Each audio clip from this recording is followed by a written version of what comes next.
It is Wednesday, hump day. Thank you for joining us here on Live Impact News on WCNC Plus. I'm Nick Sturdivant. Thank you for joining us. We have a lot going on today, and it's hot. Don't you? I mean, it's a good problem to have a lot going on, but not necessarily extreme heat. That's not necessarily the best scenario. I have Carlene here. I have James here. How are you guys doing? Hot. Hot? Waiting for the relief. I wish I had some good news on the Nick Icks and Nick Picks front. Today's Nick, and so you saw there, that's Becca Bursall, who's here in studio. Becca, any relief in sight? There is some relief in sight. We'll get back down to at least more summer-like temperatures towards the end of the work week and the weekend. But oh my gosh, I took my dog out for a walk around 9 o'clock this morning. I had to take a shower. By 10 o'clock, I saw Chris Mulcahy tweet that it felt like 100 at 10 o'clock. It did, yeah. So we're all suffering. We are weather alert today, not only for heat index values between 105 to 109, but also for the potential of thunderstorms as well. In fact, the Storm Prediction Center literally just upgraded the entire Charlotte metro area to a high severe weather risk, meaning we could see several severe thunderstorm warnings in and around the area, with that main concern going to be strong to damaging wind gusts and potential for some microburst as well. So double whammy for today. No one's gonna like it, but those storms, wherever they pop up, will provide some relief at least from that intense heat. So we're expecting some thunderstorms to really start to pop up over the next hour or two. But regardless, it is going to be hot across the area with heat advisories in place from the foothills all the way towards the eastern portions of the coast. Severe storm impacts for today. The highest one is definitely going to be strong to damaging wind gusts. This is going to be upwards of 58 to 60 miles per hour. Of course, when you combine that with really intense rainfall rates, which is what we're expecting today, could have the potential to see down trees and down power lines. Again, another reason why we are weather alert. And another potential is going to be for some brief large hail, as well as the potential for isolated flooding just with any slow moving thunderstorm. Now, wet microbursts are going to be our biggest threat for today, which is basically an intense downdraft from a thunderstorm, and the winds spread out in all directions. And this is where we could potentially see a severe thunderstorm warning. A wet microburst is different than a dry microburst because it also involves lots of intense heavy rainfall with it as well. Satellite radar showing a couple of thunderstorms starting to pop up, mainly west of the Charlotte area. I think this will really start to develop a little bit more as we get more of that daytime heating. Got one lone storm over there over towards Avery County, just south of Boone there, developing pretty quickly as well. That is the lone downpour that we have currently across the area. Everywhere else, just hot, mostly sunny. Here's that futurecast. As we go around 2 o'clock, notice the coverage really starts to increase more and more, especially as we get further to around 5, 6, 7 o'clock. That's the ideal commute home from work or school, so definitely could be impacting traffic for sure with wet roads, and certainly the potential for not only a couple of isolated thunderstorms, but the potential for more widespread severe storms as well. As we lose a little bit of that storm fuel, you'll notice rain chances start to die down later on tonight, but by the time we get into Thursday as well, now under a isolated threat for a severe thunderstorm. Main concern is going to be the same for today, just going to be watching for the potential of strong to damaging wind gusts. We've got a double whammy for today. Talked about storms, we also got to talk about the heat. Yes, let's talk about yesterday. The highest heat index that we've had so far this year was yesterday, 105. And you know what? We barely escaped reaching the actual triple-digit mark. We were forecasting high temperatures around 100 degrees. We eventually made it to about 98. But we've got some hotter days ahead, and we'll be close to that triple-digit mark for this afternoon as well. Heat advisories in place from now through about 8 o'clock, includes the entire area and the exception of the mountains. What a heat advisory means is when the heat index is expected to be 105 to 109, and a couple of extreme heat warnings were issued yesterday over towards the Raleigh area, where the heat index is expected to be 110 or greater. So not under an extreme heat warning for us, just under that heat advisory. Outside right now, 95 in Charlotte, 97 in Cheraw, 92 over in Salisbury, even a warm 85 over in Boone. Feels like 105 in Charlotte, feels like 109 in Monroe. 107 in Cheraw. Stay home, people. It's unbearably hot out there. Highs today only going up from here. Middle to upper 90s is what we're forecasting across much of the metro, with that hourly heat index really pushing 105 to 109 throughout the afternoon. It's going to continue to stay very hot through the evening hours. Peak heat index will go down to about 102 by Thursday, feeling more like 100 by Friday, but start to slightly go down towards the weekend, feeling like the upper 90s for us. So 7-day forecast. We're weather alert today for more widespread storm chances in the forecast. Also for this intense heat that we've been seeing. Today should really be one of the last days where it feels super, super hot. I think we'll start to back down, especially a little bit further down into the end of the work week as well as the weekend. A little bit more typical summertime-like pattern towards Saturday and Sunday. Highs at least down to the lower 90s. A couple chances for some thunderstorms, but this is going to be hit or miss. Don't cancel any weekend plans, and stay inside today. It was so hot today. Unbearable. I usually take some time before the show to go outside. Yeah. Maybe run a quick errand, grab a bite to eat. I did none of that. I didn't want to go outside. That says a lot. It does, because I enjoy doing that, and I'm like, man, it is hot, and yeah, you walk the dog. Oh, yeah, no, it's yeah, I'm hot just thinking about how hot it is outside. But yeah, as you mentioned, you're a double weather alert today, so Yes. we want to be alert about what's going on. So Becca, thank you for your time. We'll see you back here a little later. Sounds good. All right. Nick, if I may point out, while Becca was giving her forecast, she showed us that live camera over the lake, and I was like, man, the traffic in the background is going really slow. Oh, yes, this is okay. So there is an accident in the left lane of I-77 southbound here.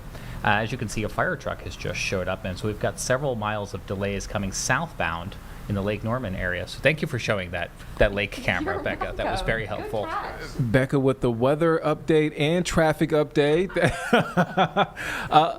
Yeah, thank you, Becca.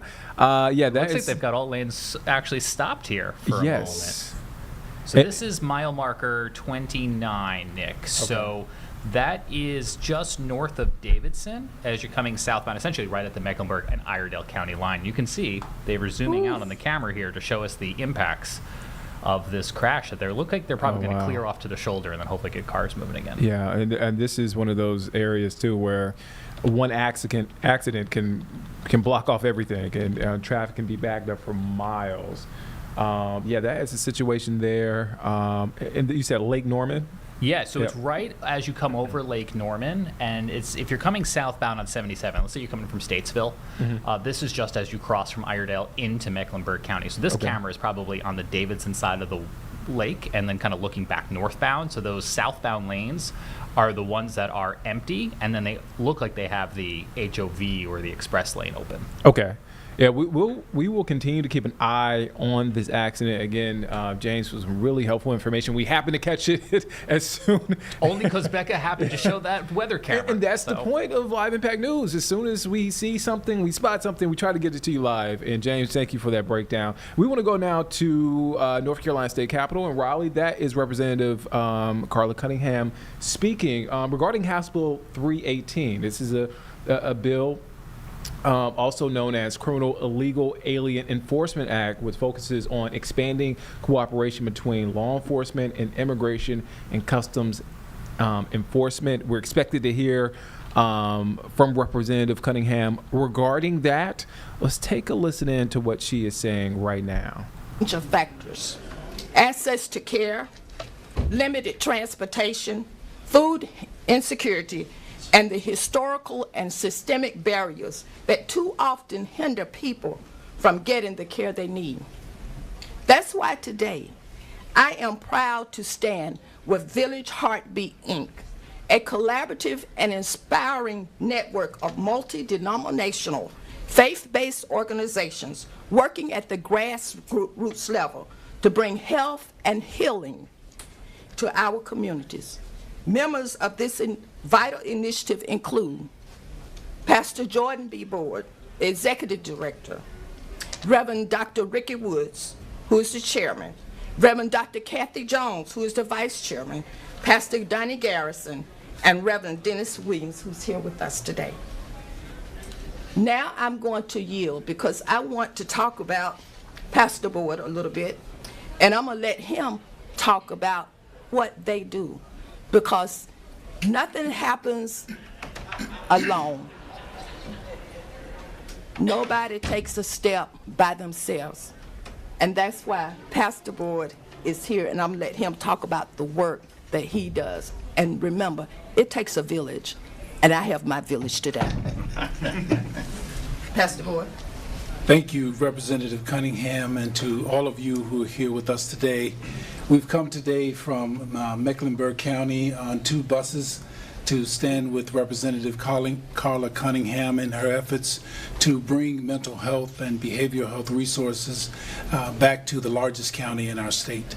Village Heartbeat, Inc. is a faith-led organization that is a group of non-denominational churches that have come together to address the behavioral health needs around integrative health and the disparities that drive those needs. When COVID happened, we realized that there was a large segment of our population that had experienced a level of mental health crisis that had never been seen before. And we reached out to see if we could get help in this area, and we were able to, by way of the funding through ARPA and her advocacy, to come together and reach out to a community that now was targeting 7 zip codes, that now addresses 20 zip codes and 49 different cities within our state. We're happy and we're very thankful and proud of the work that we're doing. This is a model that started as a pilot that we believe can be replicated across the state to reach those who have previously been thought of as not being willing and able to be a part of the mental health process. But we realize that if you bring access to the people through the faith-based hubs and trusted voices, that people are inclined to use the resources. We're grateful to the state, to the Department of DHHS, and Representative Cunningham's effort in this effort. Thank you so much. Thank you, Pastor Board. Now I'm going to go to Pastor Tyrone Miller, who is the founder of, I always forget it, it's Health and Human Services. He does foster care, the Institute of Health and Human Services. He does foster care as well as work with the IDD community. And I could say a lot, but I won't. I'm going to stop because we're going to run out of time. But I'm going to have Pastor Miller to tell you what he does in his community and how many people he serves in his community. Thank you. I want to start off by saying thank you, Representative Cunningham, for the great work that you do. I've spent my entire life doing this work since 1992 when I came out of college, I decided that my duty to my society was to do the work. And so we started a nonprofit foundation called the Family Institute for Health and Human Services, where we worked in North Carolina to provide services for at-risk youth. We've worked with over 50,000 individuals, providing after school, providing lunch programs, et cetera, for the Terry last asks 23 to know years. why to get the And case this is public what really property attracts me to a lot of work that you do. We have a foster care MP agency. ain't going nowhere. that we I don't provide foster anywhere. I care know in there's some Mecklenburg people in the County. building that would go. Through our foster care in Mecklenburg County, through the Unique Caring Foundation. So we've been doing that work for quite a long period of time. We have actively now over 100 foster kids. And so when you talk about bringing mental health to our community, we're probably the second largest foster care agency in Mecklenburg County. We also, since IDD services to our community. And so when you have a representative that has the boots on the ground to do the work and to bring the funding, this is something that directly impacts the work that I do. Not to mention that I've been a school teacher in the midst of all that for the last 17 years. So I know no other work other than doing the work. And so when I see a representative whose life exemplifies the work, you know, one of the things I'll say, when you shared your story with me about your son and what led you in 2012 to run for office, I shared in those sentiments because I too lost a brother because of mental health. And so my passion is not just work, it's my life work. It's the only thing I know to do. And so I thank you for what you continue to do in our community and the legislative bills that you voted for and the Medicaid expansion. You know, our prison population, sometimes the disparity gap of our prison populations are underrepresented. So we just thank you. You've done a lot of beautiful things in our community. And I just want to say thank you on the behalf of some of the individuals that work with me. Dr. Robbie, I thank you for the work that you do alongside me and my beloved sister, who I couldn't say enough about, Celeste. So I thank you. Thank you. Thank you so much, and thank all of you all for coming. And at this time, I'm going to give a few minutes to you all for the media if you have any questions. If not, we're going to be moving out of this room.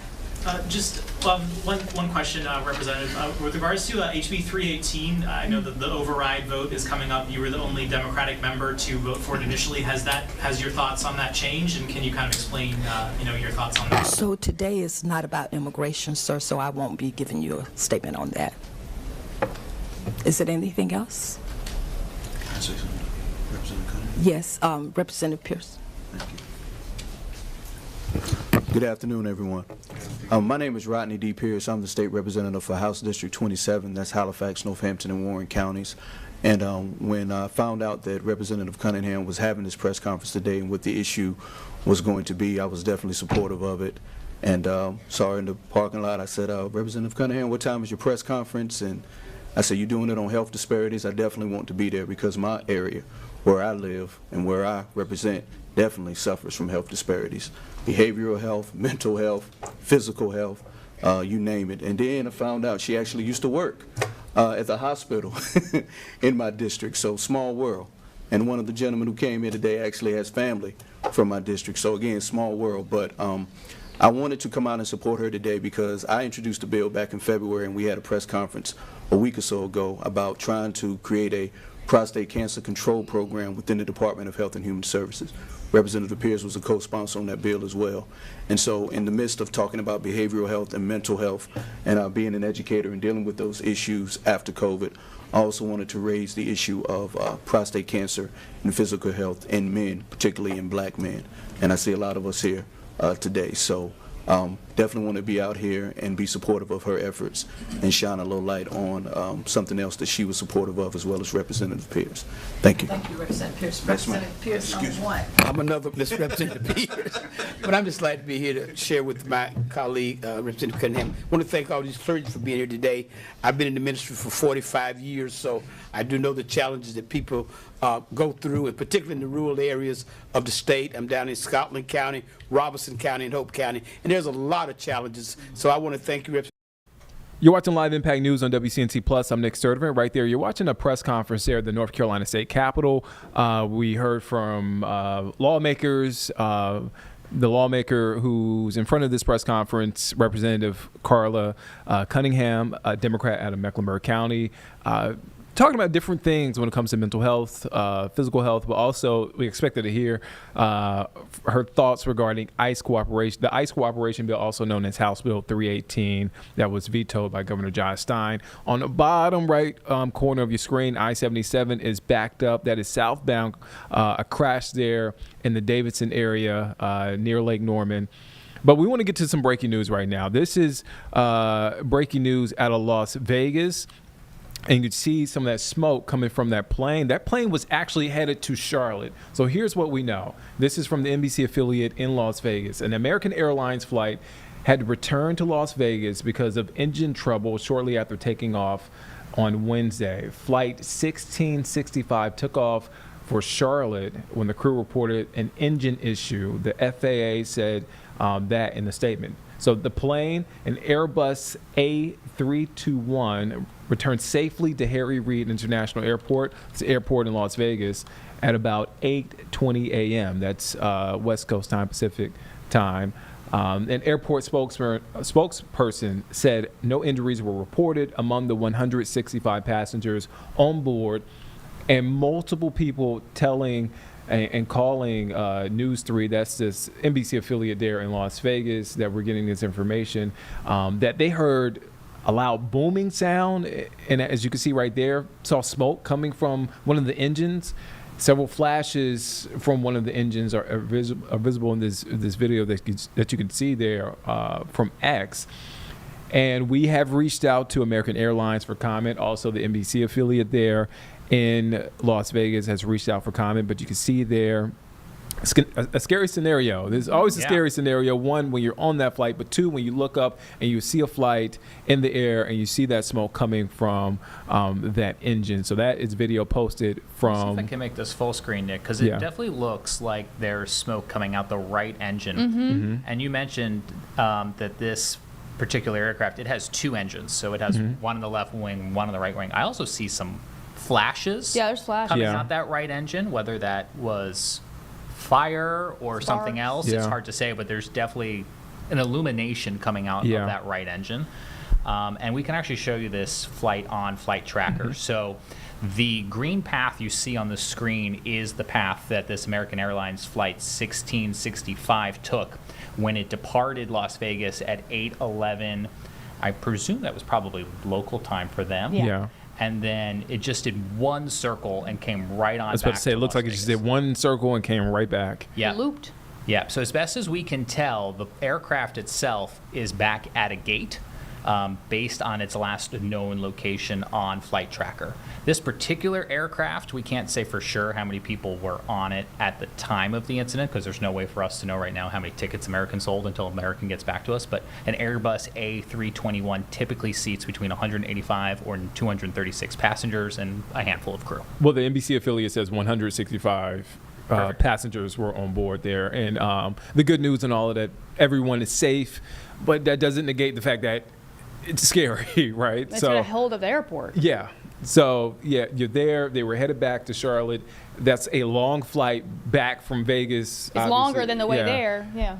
So there we go. And we have a live shot. This is not the plane. We don't know if this is a plane. We don't know if this is the plane. But this is just a live look at the airport. At the airport there in Vegas, Harry Reid International Airport. Again, this is just a look at the airport. I said live, but this is just images from the airport right moments ago. Let me say moments ago in Vegas. And again, I just want to catch you guys up if you missed it. An American Airlines flight had to return to Las Vegas because of engine trouble shortly after taking off Wednesday. This is the video that's posted on X. You can see, as James and Carlene mentioned, like a flash illuminating in the sky, smoke coming from the right side of the engine, the right engine there. And that so Flight 1665 took off for Charlotte when crews reported an engine issue. That's what the FAA is telling us in a statement.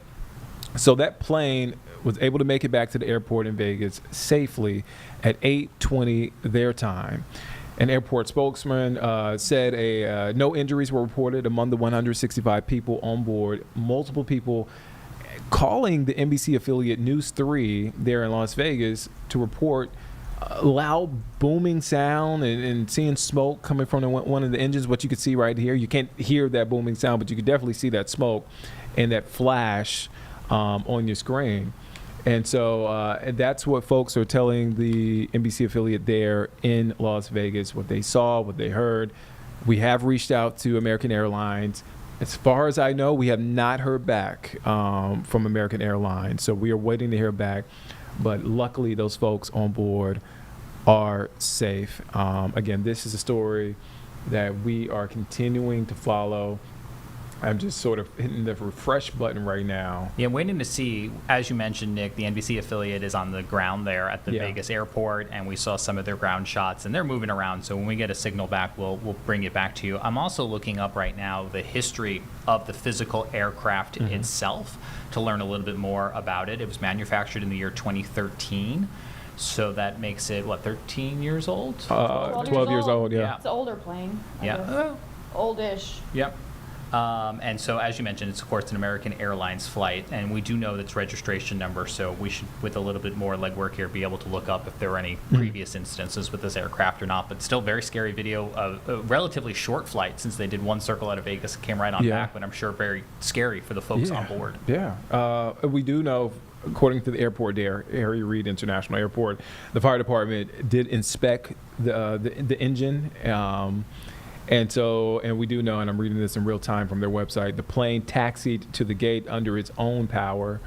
And again, just this article reiterates that folks called in saying they heard loud booming sounds, seeing smoke coming from the engines, seeing those several flashes from one of the engines that you could see from social media. So again, and that is the flight radar map, and you could see the path of flight 1665. Yeah. We can actually play it back here, I think. So you can kind of just see, we could see it leaving the gate and then took off going north, did one circle over the city of Las Vegas, and came right back to their approach. They were landing from the south there at the airport at the time. And as you mentioned, Nick, it does look like it, under its own power, went back to the gate, which is always good when you're judging the severity of an incident. Yeah, so, inconvenience, obviously, for folks there, but safety, utmost importance there. I'm glad those folks are safe. It's being reported everyone is safe. But, again, when you look up in the sky, whoever took this video in the Las Vegas area and saw this, can only imagine what they were thinking at the time. But, again, we can report folks are safe. There was an engine issue there, so... we will continue to keep an eye on this, and as soon as we get another live, I know we had some live pictures up from the airport. As soon as we get another live picture up, hopefully of the plane, we'll bring it to you. As soon as we get more information on what exactly happened, I know we got a response from the FAA. We're waiting to hear back from American Airlines. That is an American Airlines flight. We will bring it to you here on Live Impact News on WCNC Plus. Should we switch over to get a quick update, a quick look? I know we have it there on the bottom of the screen from I-77 southbound. But, okay, so this is the current state of I-77 southbound in Davidson. James had a fantastic breakdown where this is. It looks like one lane is open. At the time, correct me if I'm wrong, James and Carlene, there were no lanes open at the time. Everything was backed up. Yeah, when we last saw this shot a few minutes ago, they did have all the lanes closed, and we speculated that they were working to clear the accident, which is what we can see. They've moved a lot of vehicles onto that right shoulder. There's still an ambulance there in the right lane. We also can see towards the top of the screen some sort of tow truck or roadside assistance vehicle, which has just kind of pushed what looks to be like a black SUV off the road. And then you can see that kind of that right lane is still closed. They do have the express lane still open. They do now have one of the free general purpose lanes. That left lane is open, but the right lane still remains closed for drivers who are traveling from, say, Statesville to Charlotte. This is right there at Lake Norman as you come up to the Davidson exit as you cross over from Iredell to Mecklenburg County, Nick. All right, so yeah, I promised you a busy afternoon, and it has been a busy afternoon here on Live Impact News on WCNC Plus, and we're just getting started. So you definitely want to keep the TV on all day. Look, it's hot outside. Stay here. Stay with us. we have updates on what's going on outside. So we will continue to keep an eye on these two developing breaking stories right now. What do we want to go to next, James? I'm going to dip into the CDC meeting for just a minute, Nick, as they're just discussing COVID vaccines, right? A big topic. Let's take a listen into what's happening right now. Determine rates. If there's a signal that's picked up in VAERS, then my understanding is that then people look more specifically, for example, in VSD, to see if there is a correlation. But the vast majority of reports that are made to VAERS by either the vaccinee, the parents, the pharmaceutical company, have nothing to do with the vaccine. But we are taught to report that regardless, in case there might be something that's unanticipated. So I think people need to realize that the overwhelming number of reports to VAERS are unrelated to administration of a vaccine. Now, the question that I would like to ask Dr. Meyer, and thank you for the very interesting data. That's the first time I've seen it, that the rate of myocarditis was 38 per 1 million. And I think if I remember correctly, you said that the current rate is 2 cases per million. So that's probably, I would guess, the background rate of myocarditis in this population, which I think is very reassuring. But the question I have for you is relates to the long-term follow-up of myocarditis. As you pointed out, there have been studies that have reported on gadolinium-enhanced MRIs that have indicated scarring in the myocardium. And even though the vaccinee feels fine and is doing well, the concern is that may predispose to cardiac arrhythmias and death later on in life. So the question I have is, and I think the vaccine. You're watching Live Impact News on WCNC Plus. I'm Nick Sturdivant. We are about a minute past the top of the hour, 1:01. You're watching live as CDC Vaccine Advisory Panel. They talk about the COVID-19 vaccine and recommendations there. A big topic there as far as vaccines, COVID vaccines. So we'll get back to that as soon as we can. We want to shift now to WCNC Charlotte's Kaylin Hagwood, who is live in Gaston County. Kaylin, you're following today a water main break impacting folks there in the Dallas area as this dangerous heat continues. What do you know so far? We often hear about these water main breaks, but what makes this so significant is the extreme temperatures that we're experiencing throughout this week. And those folks have been working at it to try to get that water main break repaired and get water back to these households. Going to move out of the way so you can see that road closed. Again, we're here on Lower Dallas Highway where this work has been going on, according to folks who live in the area, since 1 a.m. The news here maybe is that some of the folks within the last hour or so have started to tell me that they are seeing the water start to drip back on within their homes. Looking forward to that. And the main concern for many of them has been for their pets, for their animals. They've been concerned for those who have disabilities, if they're caring someone who has a disability or if they have a disability themselves. That has been one of the major issues with this. Now, we haven't gotten an exact cause as to what made this take place as crews work hard out in this heat to try to get this all repaired. But we do know that aging pipes can be a concern, and we also know that extreme heat can cause those pipes to burst more easily. So those are both things that we're going to be watching, and we'll hopefully get some more information soon. I should say that if you're watching us from the Dallas area, you have been instructed to boil that water until further notice if it does begin to come back in your home while they work to get this situation under wraps here. Nick? All right, that is Kaylin Hagwood reporting live for us on that water main break affecting a lot of folks there in that area. Kaylin, thank you for your time. All right, so that's the situation there, and we will continue to check back in with Kaylin throughout the afternoon into our evening shows to get an update, and we'll update you here as soon as we get more information as far as what's happening there in Dallas, which is in Gaston County.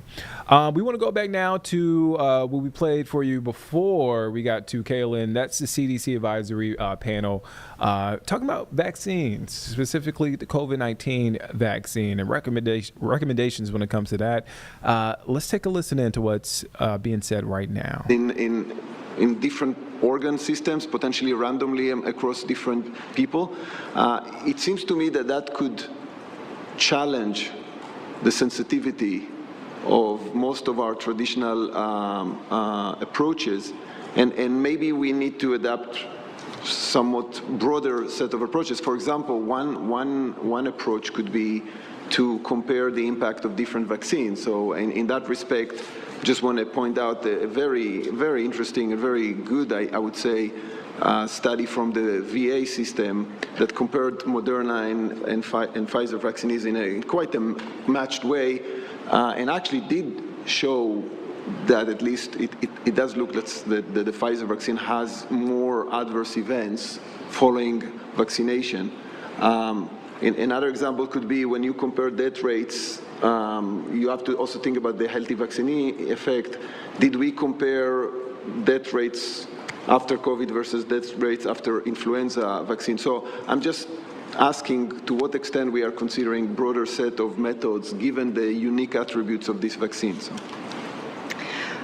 Well, I will defer the question related to kind of your question or comment about spike protein and kind of the immunology there. But I think with relation to how are we thinking going forward about our safety and is it well adapted to the situation, I think we feel very confident in our safety systems in the U.S. We have one of the best safety systems in the world, but we are continuing to think through ways of how to improve them. And I think one thing you're getting at is our ability to monitor long-term outcomes of vaccination. And obviously that's very difficult. The longer you get out from vaccination, the more you can introduce confounding effects or other things that are unrelated to the vaccine. And the ability to tease out vaccine versus other effects becomes much more challenging. But I think we would welcome input from the committee on how to better do that.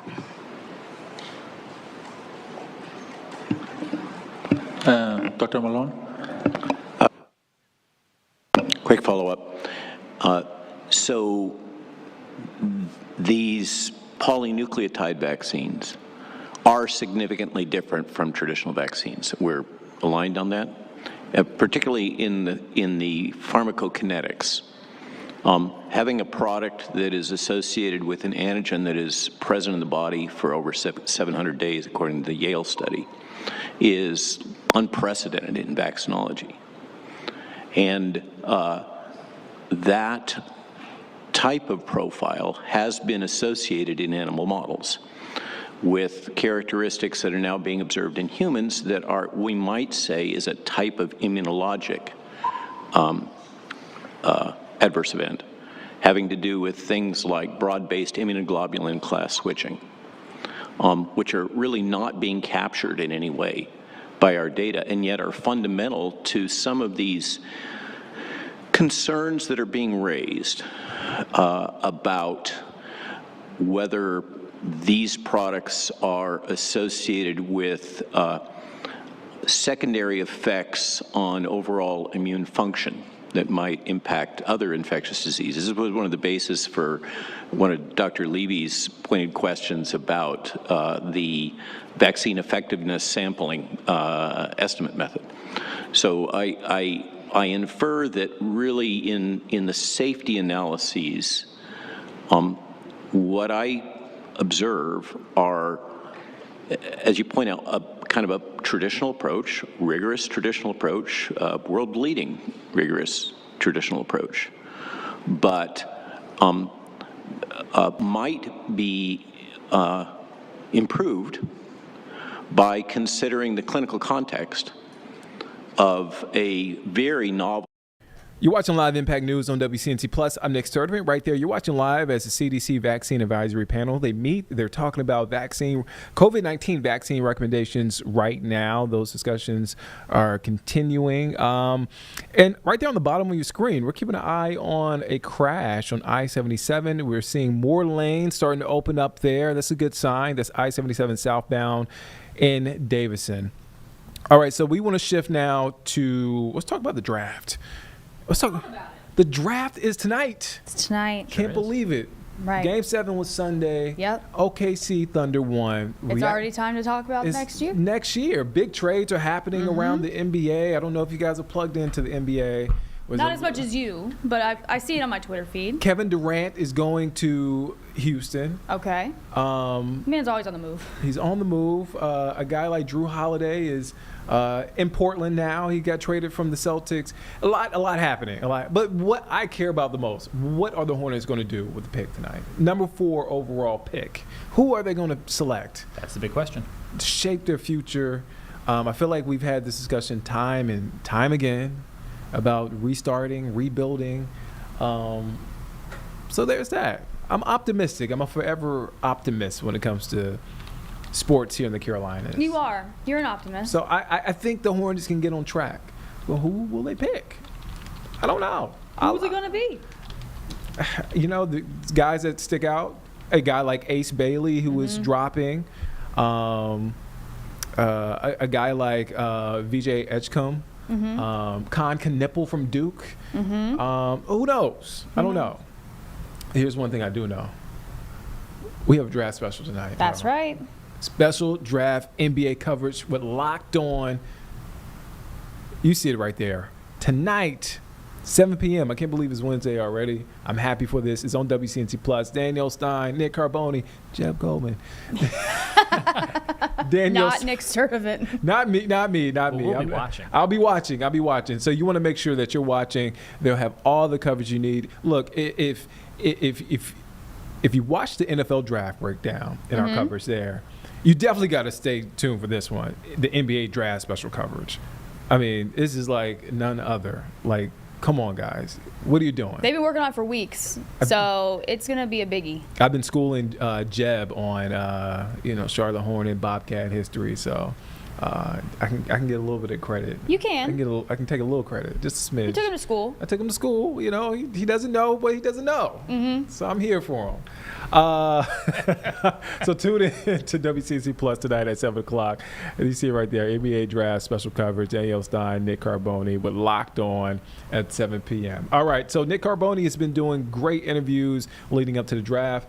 He recently spoke with Walker Mell with Locked On Hornets about what the Hornets can do in the draft, or what would they do. I don't know. Let's listen into the interview.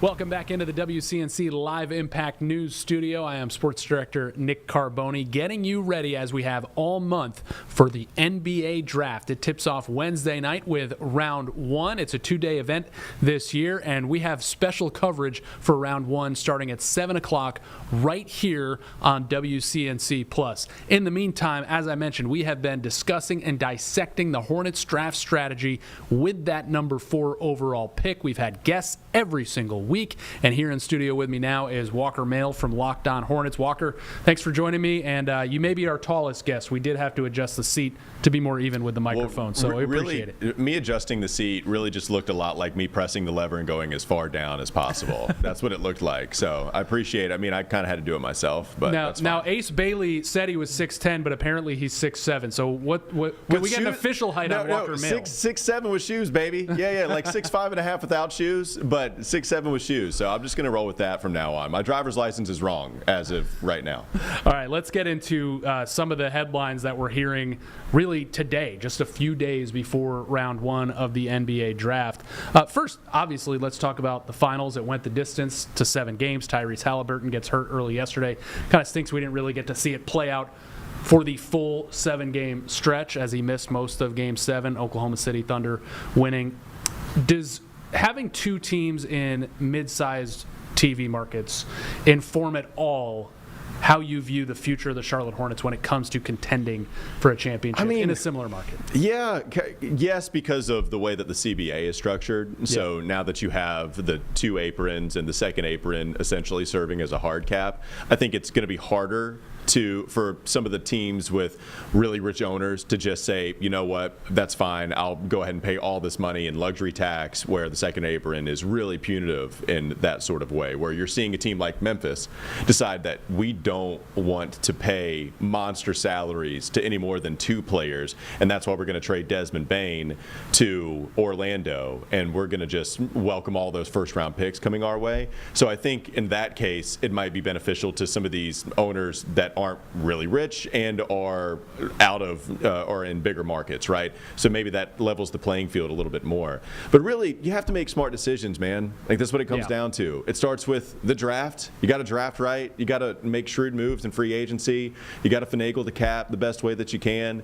There's just a lot of basketball decision making that you need to hit on, regardless of whether you're in a big market or a small market. Yes, the gap is probably closer than it's been, especially with the second apron serving as a hard cap, but it comes down to making smart decisions. So Rick Schnall, Gabe Plotkin, and then Jeff Peterson have all said the phrase, and we've heard it many times, and we'll hear it many more times. They want to be the premier franchise in the NBA. So with that in mind, making smart decisions, we've had a limited sample size for ownership and this front office to draw from in terms of the moves they have made to try to get to that stated goal. I don't need you to go through every single move. But what have been your impressions a year and a half to 2 years in with all of them together? I don't know if I've disagreed with any of them. Okay. I'll say that. There's not been a move that they've made since new ownership took over, quasi took over, and then officially took over, where I felt they were doing something incorrect. I have not disagreed a ton with any of the moves. Honestly, the one that's been up in the air the most was Jeff Peterson's first ever first-round draft selection in Tijan Salan. I was more just caught off guard by it. We talked about so many different prospects.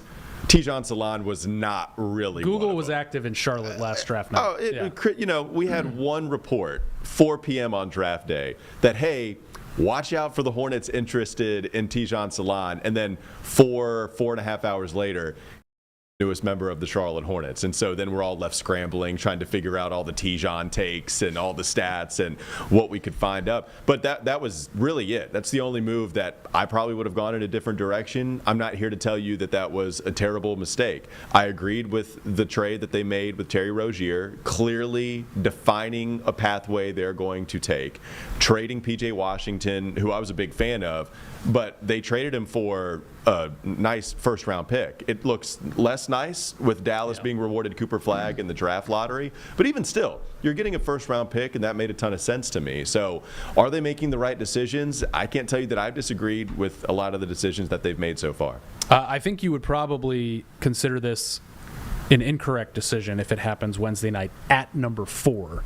But there's been buzz here 48 hours before the draft that Jeremiah Fears, a 6'2" point guard, could be in play for the Hornets. I don't know if you'll like this. Your partner Doug would love this. Will Hornets fans be crying tears for Fears on Wednesday night? Oh, he would. I love it. I love it. Yes, Doug would love that as well. Tears for Fears is great. I would be among those crying if Fears is the pick. I haven't really thought about it because we just haven't talked about him being a target for Charlotte. Yeah. And I haven't really thought of what would be the worst case scenario. That's the one I least like out of all of them. Even Ace Bailey, who I've not been all that in on for the Hornets to take.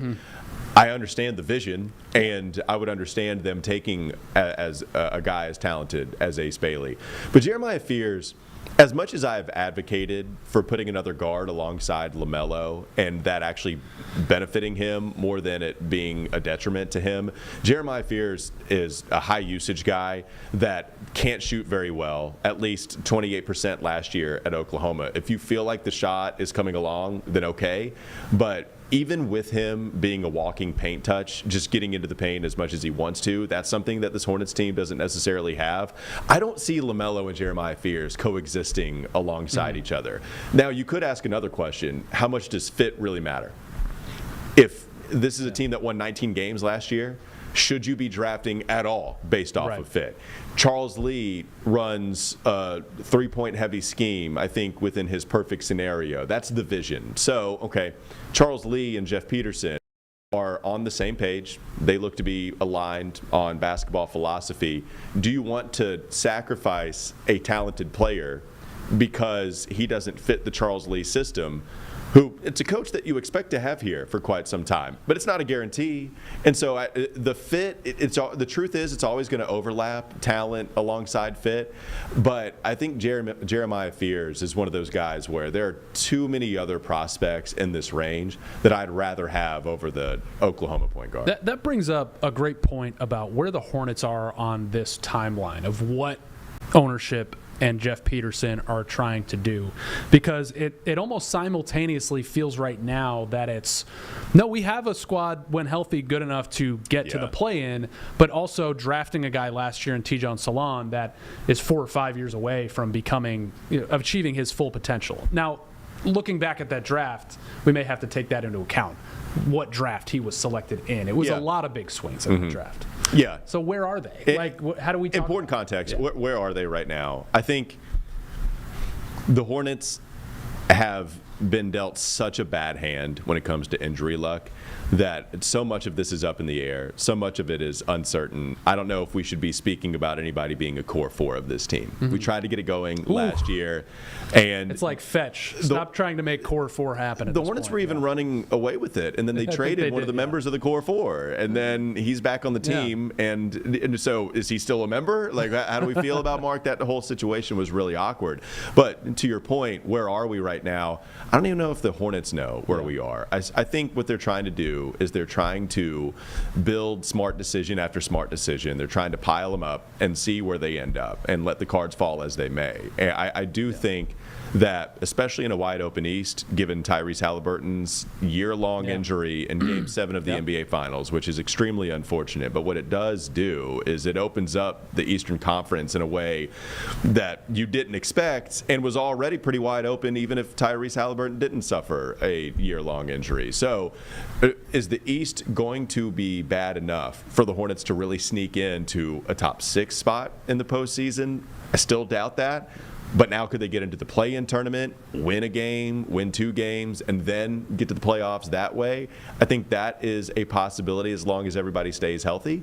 But you got to hit your draft picks, and we just don't know if they did that with Tidjane Salaam. You have guys, I think, that would all go above Tidjane Salaam in all of these draft scenarios, right? VJ Edgecombe, Con Knippel, Ace Bailey, go down the list.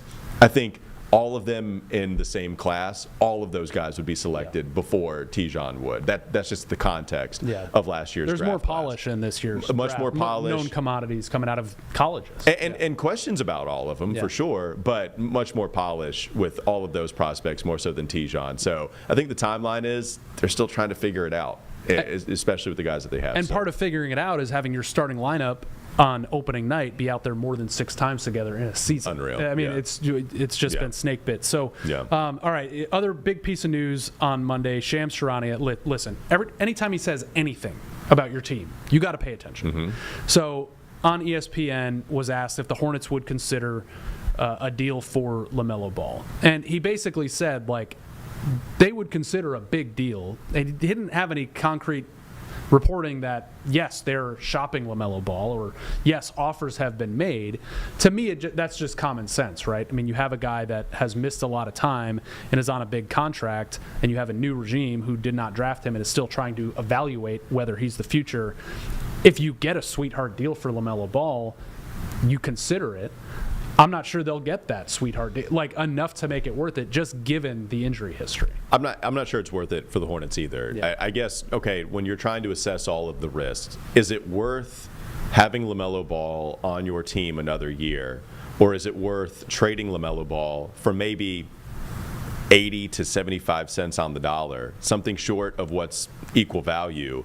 Would you rather do that to the tune of, I don't know what that would look like, in my opinion, probably something like 2 first and a protected first on top of it, so 3 altogether. I don't know what that would look like.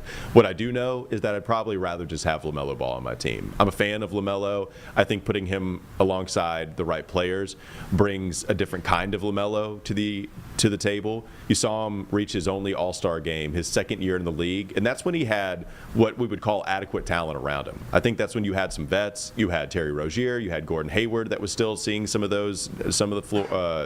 important minutes, and they were above 500. When LaMelo was an All-Star, they were above 500, and they had veterans all around him, and that made sense to me. And I think that's the kind of player you want to see from LaMelo, where, yeah, the usage rate is through the roof. He's got the ball in his hands constantly, but I think it's out of necessity more so than it is purely out of choice. So, okay, what are you getting for LaMelo? I think people would probably try to lowball you. And the other interesting thing about trading LaMelo is, if you were to ask me the teams that would most like to have LaMelo on their squad a year ago, I would have told you a bunch of teams that have just made moves within the last 6 months. I would have told you San Antonio would be a team to keep an eye out for, except they went and got De'Aaron Fox on top of already drafting Stephon Castle, and they're going to draft Dylan Harper. So they're out of the LaMelo sweepstakes. So then you move to Houston, where, okay, they did just get rid of Jalen Green, and now they welcome Kevin Durant, but they just made their big trade. I can't imagine that they're going to trade for Kevin Durant and then get off of some of the pieces that helped them reach the postseason the way they did last year in order to go get LaMelo. That's too much of an identity change for them.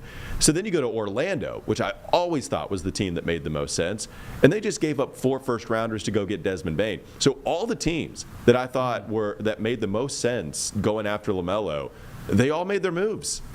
I don't know the other team that's going to do it. Well, according to Chandler Parsons and LeVar Ball, it's the Clippers. Right. LeVar Ball is going to tell you that it's the Clippers, and he wants his sons to be in L.A., and I get it. He wants Lonzo. He wants all the Ball brothers to be in L.A., and that makes sense for him being out there for sure.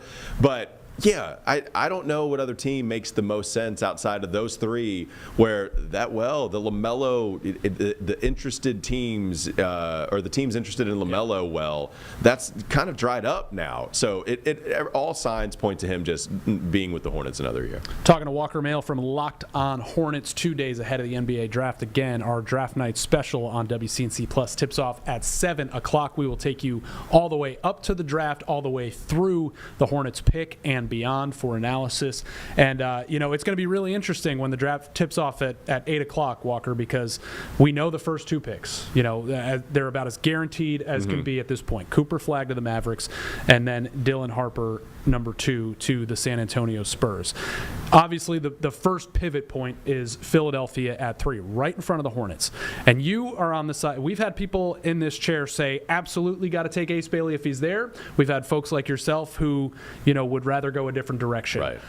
As if you're sitting there as a Hornets fan watching the draft on Wednesday night, and the Sixers come on the board at 3, are you hoping they solve the Ace Bailey problem for you and take him? Absolutely. I'm hoping that they solve. Now, I'll tell you what I'm hoping for more than that. I'm hoping for VJ Edgecombe to be there. That's my biggest hope. If he's there at 4, then you take him.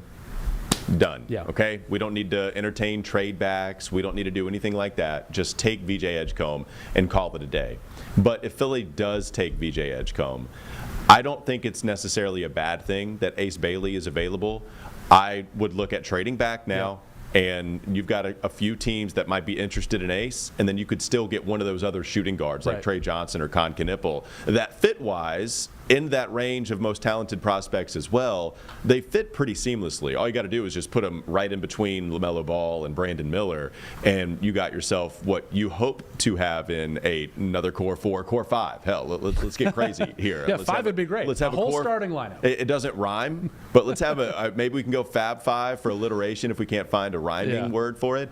But I would be fine having a talented 5 with the shooting guard going right in between LaMelo and Brandon. So the teams that might be interested, Washington at 6, if they wanted to guarantee taking Ace Bailey, they would move up a couple of spots, and then the Hornets would just take the best of Trey Johnson or Con Knipple. You'd be guaranteed one of those guys with in mind Washington trading up for Ace. Then it gets a little dicey if you're talking about New Orleans at 7, Brooklyn at 8. Is that too far back to go if you want a shooting guard, which I think that makes the most sense. That's about the limit that I would go. I'm not going back to Toronto at 9, which might have some interesting options there if they were willing to part ways with an RJ Barrett, an Abaji, some picks. But I'd rather just go with Brooklyn. Now, Brooklyn's interesting because Cam Johnson could be available, and so the Hornets have to. That whole timeline thing we were just talking about. Yeah. While the Hornets don't know, they have to figure out if if a swap for an 8 and Cam Johnson, while also giving up, I don't know, another first, 2 other firsts for Cam and number 8 while switching that out. I don't know what it would look like, but Cam being a veteran prize, they got to figure out if they really want to try to win in what is a wide open East and put another talented piece alongside some of your younger players to truly figure out what you have in this core as long as they stay healthy. So those are the decisions ahead. But the biggest thing I'm pulling for is the Hornets to have right to first refusal to VJ Edgecombe. I want him there. And I'd rather the Hornets take him, but I at least want the Hornets to have that option. With Ace Bailey, is it the project nature of his timeline, like that it could be a few years before he achieves that potential, or is it him being able to achieve that potential at all? Yeah, I think it's the latter. I don't think he fits really well with this team. I'm willing to overlook fit if I really liked the player, but I think with Ace, he takes 50% of his shots from the mid-range. That's not how Charles Lee wants to coach his offense. Brandon Miller already, he had a dip in mid-range shot attempts this year, but he was still in the 67th percentile NBA wide, and Hornets fans still thought it was too low for Brandon, right? Like, Brandon is still one of the guys taking more mid-range jumpers than a lot of other wing players in the NBA, and we still thought it was too little, or a lot of Hornets fans did. So imagine Ace, who shot 50% of his shots at Rutgers within that mid-range game. It doesn't mean that he can't turn his game into something else. It's just that's what that guy is comfortable playing right now. I like somebody at 6'8" that can get to the rim quite a bit, and he just didn't in college. He settled. So is it purposeful as to why he's shooting a lot of those mid-range jumpers?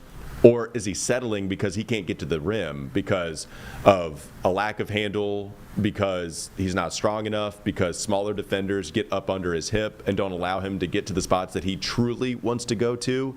I think, especially with the lack of feel passing-wise, I think one thing that I've missed out on when I've missed on prospects is a feel. I've either undervalued it or overvalued athleticism with other guys. And Ace Bailey, the assist-to-turnover percentage, even with that Rutgers offense calling for him to score more, the assist-to-turnover percentage is so bad. He just doesn't make other players better, like I think these other guys have of an opportunity to do, and the three-point shot isn't there. I just have too many questions. Like, I see the talent. If they take him, I'd be interested to see how it works, but there are too many other guys here that I'd rather take, like Trey Johnson, like VJ Edgecombe, like Con Knipple, over Ace Bailey, where I'm probably just out on the Ace business here in Charlotte. All right, well, I mean, overvaluing athleticism, VJ Edgecombe may be the best athlete in this range of the draft, but he has good intangibles and IQ, brings defensive intensity that's going to help this roster immediately. But picking him at 4, do you worry you're sacrificing offensive potential, or what do you think he could grow into on that end? Yeah, I mean, I guess there's a big question about all of these guys. For instance, if they had their chance at Dylan Harper, I'd be ecstatic. I mean, I just think his game is so polished. But VJ Edgecombe, I question the handle a little bit. I question the shooting a tiny bit. But I do think that what VJ possesses are all skills that can either be corrected. I think he's got a lot of coachable weaknesses right now. And so because of that and all of the intangibles that you mentioned, that's why I'm taking VJ there. So the athleticism is great. I think the defense, while there's some things he needs to work on, I think all of it's coachable. I think he has the right athleticism to deal with all of it.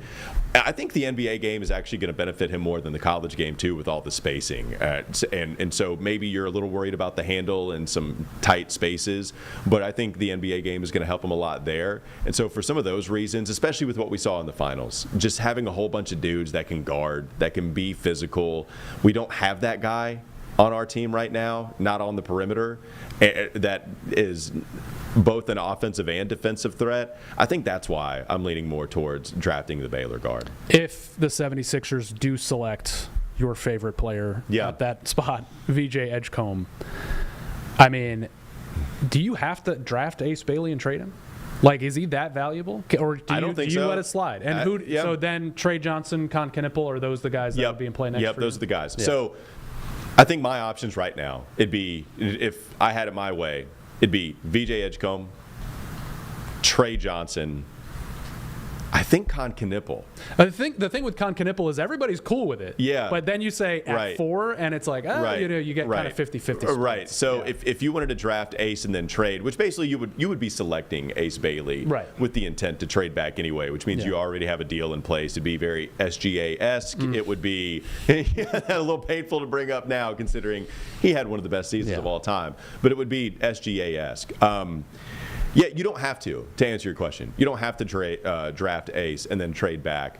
But I think Trey Johnson would be my next option if VJ is off the board. I mean, you talk about offensive potential. The guy oozes it from Texas. Yeah. We awesome. did have somebody in your chair, young Terrence Oglesby, evoke the name Kobe Bryant when he talked about Trey Johnson because of the measurables and because of the shot selection. How much steam did that? Well, I get aggregated as much as he I did told him with we that. wouldn't aggregate him, and then I had to go fight everybody in the newsroom because they wanted to aggregate him. All right, so I gotta have a Michael Jordan comparison. Let me Okay. think about it. Okay. Yeah. Right. I gotta find it. Yeah. So would you? I mean, sounds like you'd be disappointed if VJ Edgecombe was off the board, but I mean, how excited would you be about adding Trey Johnson to this system and this roster? No, I like Trey a lot. I think there's a lot to like with Trey offensively, especially. So the movement shooting is real special with him. If you're comparing Con Knipple and Trey Johnson as shooters to one another, Trey Johnson is the better movement shooter, coming off of screens, moving with fluidity, having more athleticism than Con, not being as big and strong as Knipple, but having the athleticism. And I'll tell you what I really like about Trey.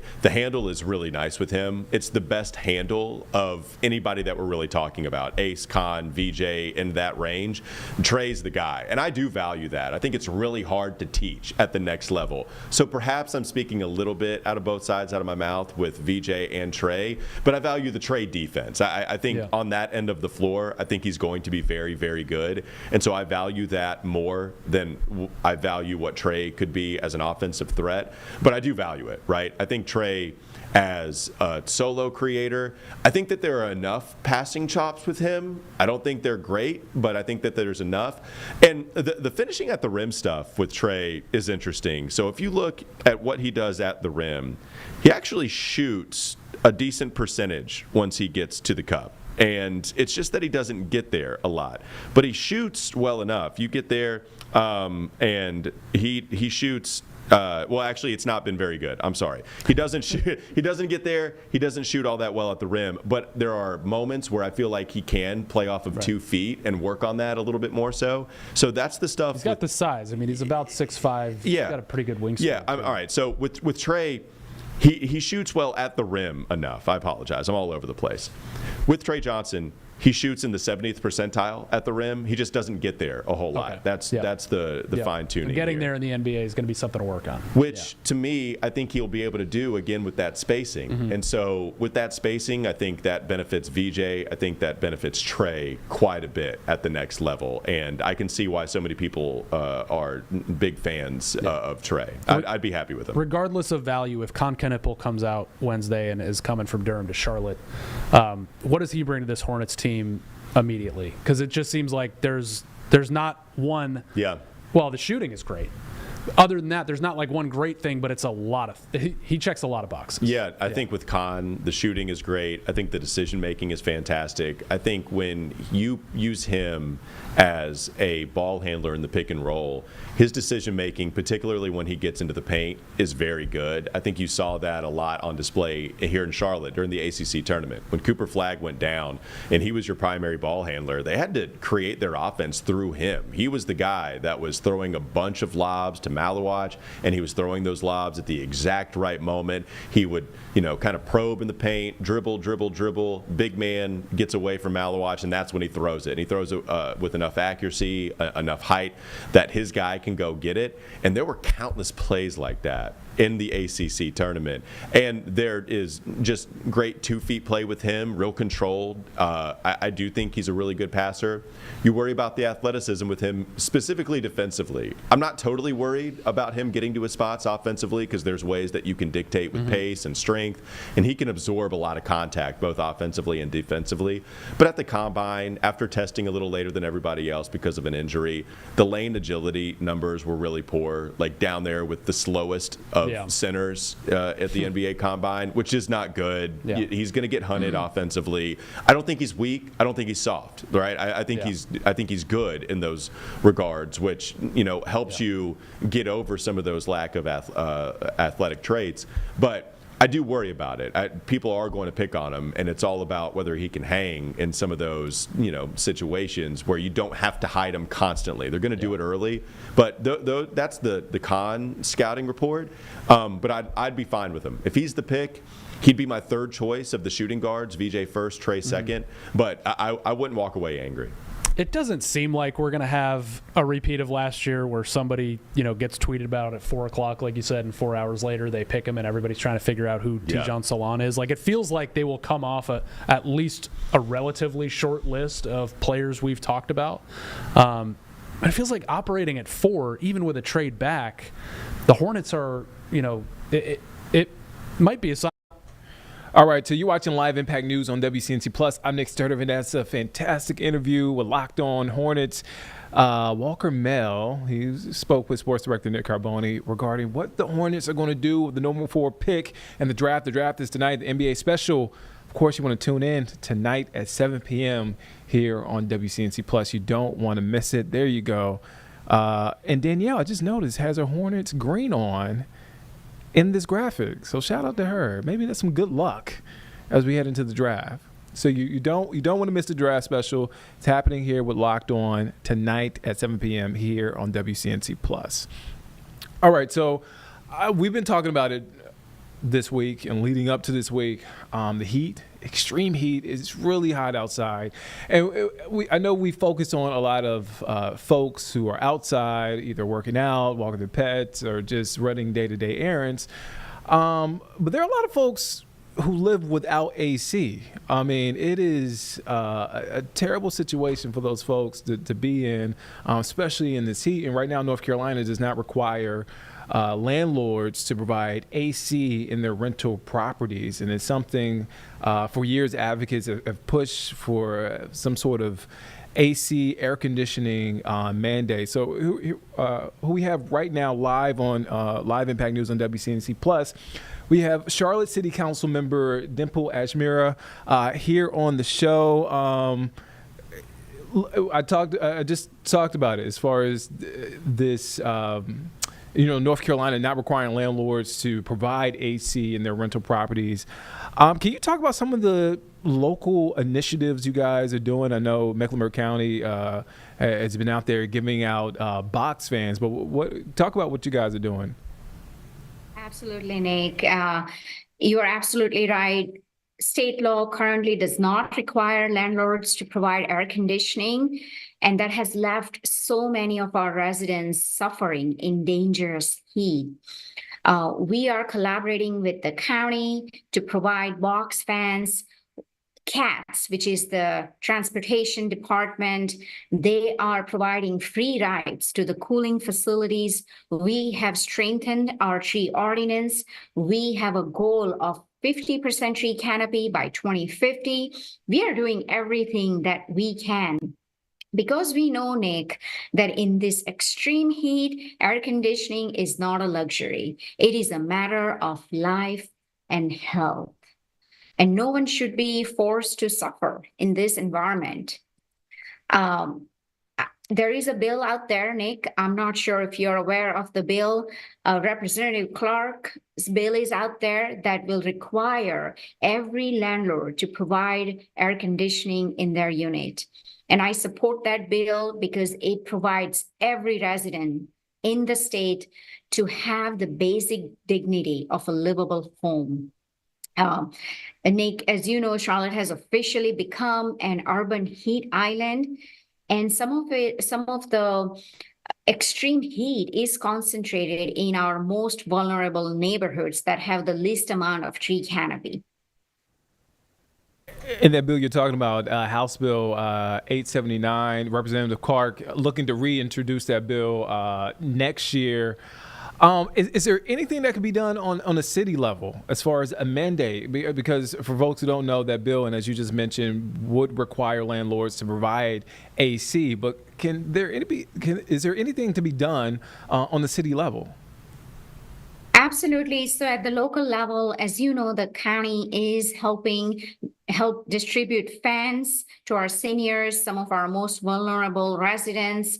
There are cooling centers. CATS is providing free rides. Like I mentioned, we have strengthened our tree ordinance, which would require increased tree protections. We have a preservation requirement for heritage tree in our Unified Development Ordinance that went into effect in 2023, which we did not have in the past. So we are doing everything that we can. But fans are not enough. We need lasting solutions, not just seasonal stopgaps. This is a public health emergency. So let's treat it like one with the urgency and the policy change that it truly demands. You talked about lasting solutions, and obviously, Representative Clark wants to reintroduce this bill. But on the city level, are there talks about long-term solutions, those lasting solutions on the city and the county level? Yeah, so like I mentioned, Nick, we are bound by the state law. So we cannot mandate something that is not in state law. What we can do is we can do programming like we are doing. There are cooling centers, there are box fans, distribution efforts underway. So we are doing all that we can. We are expanding tree canopy and cooling center. We are providing free rides. But people need help today, and that starts with air conditioning, and the law needs to catch up with the climate. So until that changes, we are bound as to what we can do at the local level. There are conversations in the Housing and Safety Committee, which I'm part of, about working with landlords to have air conditioning in their units, but it is not a mandate. It is something that we are exploring, that through city funding, they'll be offered air conditioning, but that's not something we can mandate at this point without a state law. I just want to pull the curtain back for a second. Have you got a chance to speak with residents who are without AC? Can you give us some insight on their stories and what they're dealing with right now? Absolutely, Nick. So we have talked to residents, thanks to Action NC, Robert Dawkins and his team. They have brought many of these residents to our committee meetings so we can hear firsthand real stories where we are talking about residents, especially seniors that are the most vulnerable, pregnant women, children that are living in extreme heat situation where we do not have in units where we do not have air conditioning. So this can really create public health crisis. That's why it is so important that people make use of the resources that are available, including box fans, cooling centers, and a tree canopy. On the flip side of that, have you heard from landlords? What is that conversation like? Because obviously you want to help residents who don't have AC, but what are they telling you? Yeah, so Nick, we also have our NEST committee, which is the committee that advises the council on policy changes. And in NEST committee, we have diverse stakeholders representing the industry, community, nonprofits. So we are actively working with them because we also have to understand the scope and the impact, because at the end of the day, we want to make sure that no one is displaced as a result of this mandate. So there is certainly a lot of work that needs to be done to understand the scope that this is going to have an impact on. So the Housing and Safety Committee is charged with that, and we are actively looking at the scope and impact and learning from the industry. But also keep in mind, it is very difficult to assess really the need. I do not know how many units do not currently have air conditioning in rental units, because that's not something that is public information. So it is very difficult for us to really understand the scope. But at the end of the day, if there is a state mandate, that will be a requirement throughout the state, and which gives us additional authority to enforce. That is Charlotte City Council member Dimple Ajmera. You've been so generous with your time. Thank you for stopping by, and thank you for this information. Absolutely. Nick, thanks for having me. All right. Again, that's Charlotte City Council member Dimple Ajmera here on Live Impact News on WCNC Plus. I want to get this information out. Thank you, Carlene, for this. She sent me the link. So Mecklenburg County is helping local seniors, as the council member, Councilwoman just mentioned. Mecklenburg County Parks and Recreation is helping local seniors and adults who receive disability income stay cool this summer by offering free box fans. So fans are available for pickup today. And there's a list of locations. You see it right there on your screen. Thank you, James. Those are the locations right there. Albemarle Road Recreation Center. Am I saying this right, James? The Betty Ray Thomas Recreation Center, David Waymer Recreation Center, Eastway Regional Recreation Center, Mallard Creek Recreational Center, Northern Regional Recreational Center, Southview Recreational Center. That's probably supposed to say Sugar Creek Recreation Center, Tyvola Senior Center, and West Charlotte Recreation Center. I thought it was important. I know there's a long list, but I just thought it was important to say that in case something jumps out, you don't see it on your screen, you're doing something else, but you hear that, or you know somebody that needs a box fan. These are the locations where you can pick up. It seems like there is, you might have to register for one. Okay. Because there was a registration period. Yep. But it's from these 10 locations. Like I was going to try and reach out to the Parks and Rec department to see if they're still available. Okay. Today is the first day of pickup, so maybe we get an update hopefully this afternoon or tomorrow to see if they're out or they have some still available. I'm sure we can make the registration available on our socials. That's exactly what I was going to say. Anyone who's looking for this list later, it's available at WCNC.com and on the WCNC mobile app. Some good information right there. Again, we have this up there on your screen, but again, you can check it out on our website and on our mobile app. All right, let's get to a breaking news update.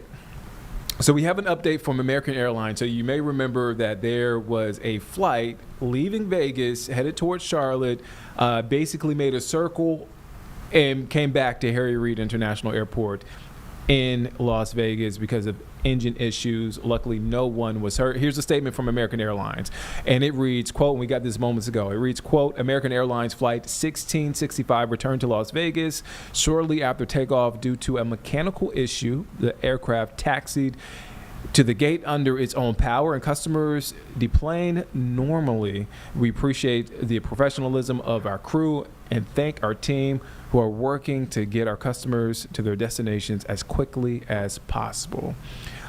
We did show some video earlier. Did you want to add anything? Okay. So this is video from that we played earlier in the show. And this shows somebody from the Vegas area looking up in the sky. They pointed their phone there. You can see their smoke. It looks like it's coming from the engine. I know American Airlines didn't confirm that. And we see a flash right there on your screen. A scary situation. Again, as James showed us on the flight radar, it pretty much made a circle, right, James? Yeah, it took off and came right back to the airport. I mean, regardless, if you were on that aircraft looking out that window at smoke coming out the right engine, I'm sure that was terrifying. In terms of different scenarios we've seen, you're right, Nick. This was literally, it took off, it did a circle, it came right back. It never got that far away from the Vegas airport. And again, I did mention engine issue. The FAA confirmed it was an engine issue, and that's NBC 3 or News 3 there in Las Vegas, who we're getting this information from. But 165 people on board, no one hurt, so that is a bit of good news. So we will continue to track the latest developments when it comes to this story. All right, draft. Let's talk about it. We mentioned it earlier. NBA draft special coverage with Locked On Wednesday at 7 p.m. here on WCNC Plus. Danielle Stein wearing her Charlotte Hornets green. Nick Carboni, my twin brother, Nick Carboni. We look just alike. We get confused in emails and teams, so we might as well be twins. Jeb, do you have a mic here? I do. You do? Okay. I just want to. Okay. Nick Carboni, Danielle Stein, Jeb Goldman, NBA draft special. So quiet. No, I didn't know if you want me to say it loud. Do you want me to say it louder? I'll be there. I will be there. We spent a lot of time on this one. I'll be there. All right. So, Jeb, you've been working hard putting the draft special together. Can you kind of give us some insight on what this is your second special? Or Yes. Second special. Okay. We did the NFL draft special. Folks, you viewers, people watching WCNC Plus, we're big fans, so we're back with the NBA draft special. And I really cannot overstate that we are upping the ante in every single way. We're bringing on more live guests, more expert analysis of every single individual who the Hornets may be drafting, who other teams may be drafting. Mm-hmm. This is, without a shadow of a doubt, the most comprehensive Charlotte-specific draft show that probably may have ever been done. I mean, I really, I know it's a tall order, but we have so many interesting guests. Paul Biancardi from ESPN will be joining us live at 9 o'clock to break down whoever the Hornets pick.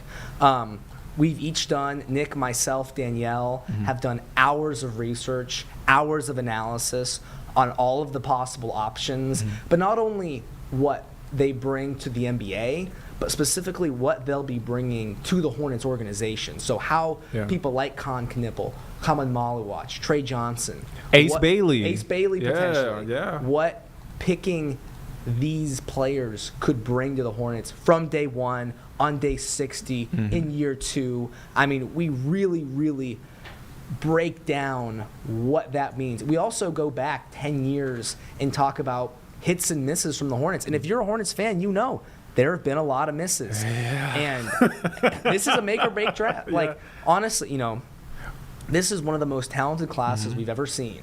I think we're going to look at this class in 5-10 years and be really blown away by the kinds of talent. I mean, you have Cooper Flagg, Dylan Harper, and VJ Edgecombe. We're probably going 1, 2, 3. Those guys are probably. I hope VJ slips down to 4. VJ is, and I mean, you know, we're allowed to be biased when it comes to sport. VJ is my pick. He's who I'm praying for the Hornets. I would think Philly would be silly if they don't trade that pick. Silly not to take him. He's definitely the third player in this draft. I think we're going to look back on this draft. I mean, there's a potential for 5-6 All-NBA guys. Wow. And I misspoke. This is your third special because you did the NFL draft. Yeah, it's our second official one. Yeah. We did a draft lottery where the Hornets were once again disappointed. I mean, I was hoping for that number 1 Cooper Flagg spot. But what was better, the live reaction of you guys when the Hornets found out they got the number 4 pick, or when the Panthers made their selection at number 8? Oh, that is a great question. I will tell you, when the Panthers made their pick, it was excitement. It was great. We were all grabbing our heads. When the Hornets fell to 4, we were like, oh. Because then we realized that a team like Dallas or San Antonio or Philadelphia was going to get one, and we're like, well, that's ridiculous. The like, rich gets richer. Right, exactly. That's exactly what we're feeling. So, I do think that come 9 o'clock tonight, the Hornets will be a considerably better team than they are right now. It's and I know this was in the interview with Walker Mel from Locked On Hornets. Yeah. Potential, are you hearing from the guys that you're talking to, potential of trading LaMelo in the draft? You know, I won't give too much away, but my sources with the organization right now say they would not. Don't do that. No, seriously. I mean, we've been really plugged in. I would not rule out a trade for a Hornets star. Really? In the coming weeks. I don't know, but. So that means Melo or Brandon Miller. It's hard for me to Brandon believe. Miller, I think, stays. The names that I've heard tossed Bridges. around are Melo and Miles Bridges. No, sorry, I literally. I'm blank because those are two names. Mark Williams. Mark Williams. Okay. Yes. Okay. It's Mark Williams, potentially Miles Bridges, and Melo. So it's going to be an interesting draft. So please tune in today, 7 o'clock, WCNC Plus. Okay. All right. Well, we have more from our interview with Walker Mel. Let's get back to that interview. Let's take a listen in. Fell in love with somebody that we're not talking about.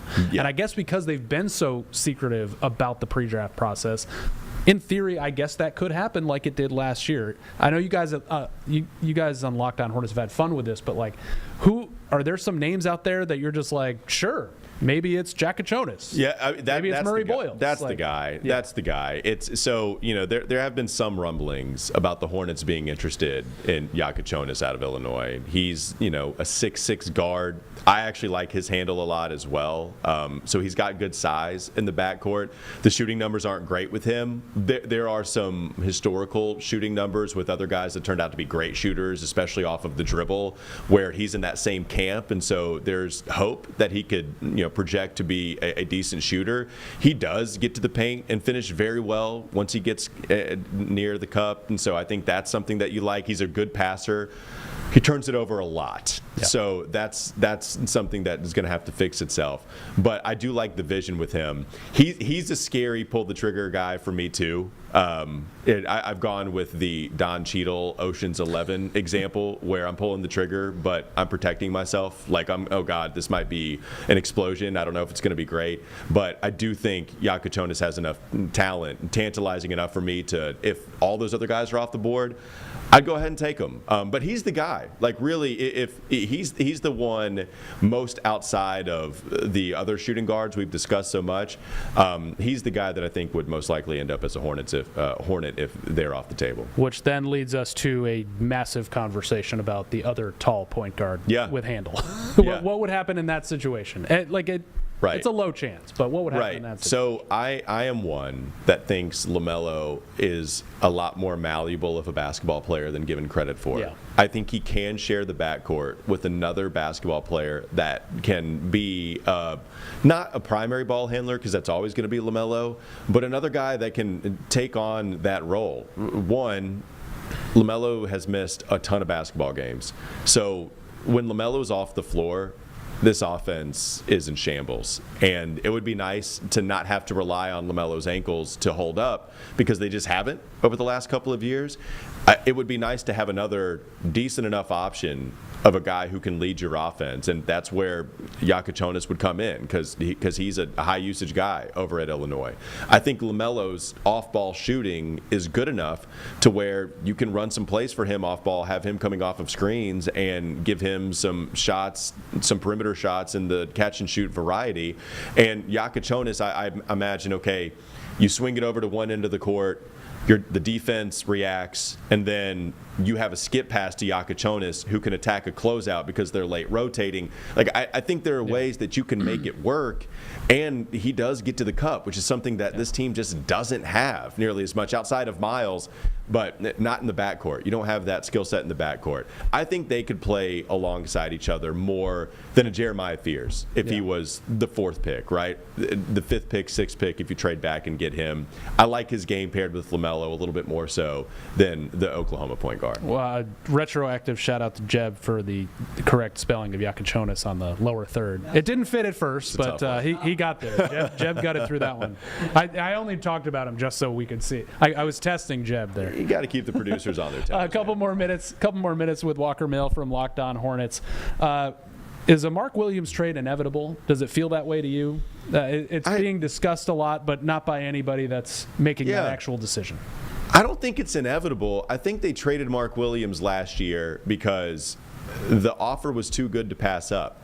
I kept referring to it as 120 cents on the dollar. I think you got more than what you would normally expect from Mark in return. So they felt like it was too good to pass up with the trade deadline, breeding urgency the way that it does. I think that's why they decided to sign off on that deal. And the Lakers decided, you know what, we're going to fail this physical, whether there was legitimately something to point to or this was gamesmanship, they got cold feet. It honestly looks like the latter. But whatever it was, it's why I put the Hornets in a tough spot because, okay, it's not like we were actively shopping Mark Williams, but you made an offer because of Luka Doncic wanting a lob threat like he had in Dallas with Derek Lively. He wanted to go back to Durham and get another Duke big man and Mark Williams. And so because the Lakers under the Buss regime have always made star wishes priority, Luka, the new star in town, we want to welcome you with open arms. What do you want? You want a lob threat? Sure. We'll give up these first-round picks to go get them. And then they realized, man, there's not a lot of fanfare surrounding this deal. We did give up a couple of firsts, an unprotected first-round pick. We're just going to fail his physical, even if it's not the back, which is what they said. What is it then? It's just not the back. It's just not the back. Okay, right? That's why the Hornets were so frustrated by it. I don't think it's inevitable that they would trade Mark. I think if you got something of equal value, perhaps. If you got something more than equal value, clearly they've shown that's when they would trade him. But they're not just going to move off of him for the sake of moving off of him. There's no reason to do it. Mark is playing. He's a useful center. He's not a perfect center, but he's useful. So there's no reason to, move off of Mark for anything less than what you think he's worth. And so, no, I don't think it's inevitable at all. But they've clearly shown we have traded him before. We can trade him again as long as it's for the right offer. I feel like it's a yearly obligation to ask if Miles Bridges will be traded on draft night. It is. It's a yearly obligation. Now you can check that box off in your contract. Will he be traded? I don't think so. One thing about the Hornets right now, man, they're championing him as a leader. Yeah. The players are, the team is. If you look at their social media account, some of just the random content that some of these team accounts will, bring up or construct for whatever, right? For whatever engagement, just all teams do it. Miles is in there quite a bit. And all right, so that was a pretty good interview. That's Walker Mel with Locked On Hornets, talking with sports director Nick Carboni about what the Hornets are going to do. At number 4, I have my predictions. I know what I want. At number 4, it doesn't mean that the Hornets front office and I align on that, James. So it's fine. It's fine. It's going to be a good show tonight. It is. We talked to Jeb. We heard from Jeb, his breakdown, his sources. Were you surprised to hear that he has sources? I'm not surprised. Okay, I'm not surprised either. You see it right there on your screen. NBA Draft Special coverage with Locked On Sports tonight at 7 p.m. on WCNC Plus. Sports director Nick Carboni and Danielle Stein doing incredible work. So I got my fingers crossed, fingers and toes crossed. Let's switch gears now. We've been talking about the Heat all week, even leading up to this week. I kind of want to share some lived experience because growing up, I was told, "Hey, you don't have to wear sunscreen. You're black. You're not going to get skin cancer." That was my lived experience because of my melanin. Sure. I wasn't at risk for skin cancer, and that's completely false. That is false, and it's something that I try to correct my niece and my nephew on because they hear the same. It's crazy that they continue to hear that as well. I say all that to say there is information out there, correct information out there. You should use it, especially folks of color. We should use sunscreen. We should be protecting our skin, especially in this extreme heat. WCNC Charlotte's Bria Smith is here in studio, and you got a chance to talk to a dermatologist about this. Did you hear the same things growing up? I have, okay. But my mom was also. I'm from Florida, so okay. My mom was always there you go. with a sunscreen in the car, in the bag, literally wherever we went. But I have heard those things, and yes, they are false. People of color do still, or still rather can be diagnosed with melanoma. And so today I had the chance to speak with Dr. Tanya McLeod over at Piedmont Plastic Surgery, just to talk a little bit in dermatology, just to talk a little bit about the effects and the impacts of UV and sun. It's summertime. People want to go to the pool. They want to go to the beach to maybe cool off or just enjoy the outdoors. But there are some concerns with being in the sun for extensive periods of time. So we kind of just chatted a little bit about that. Did you get a chance to, obviously you had to go outside to get to your car, to get to the interview, go back outside to walk in for the interview, but did you get a chance to be outside and talk to folks who are probably like working out or walking their dogs and stuff like that? Absolutely. I did spend some time, so I share that same sentiment of lived experience in the heat. So firsthand, I know how hot it is outside, but I did have the chance to speak with some people outdoors, and they were pretty much talking about how, what they do in the morning before they even leave their house to prepare their skin for the UV rays. So even, Dr. McLeod recommends UV 50 at least, SPF 50 at least when you are applying that to your skin. And protective clothing, if you're someone who works outdoors, building pools or construction, that's like, you're in that for hours on end throughout, the whole entire week. Yeah.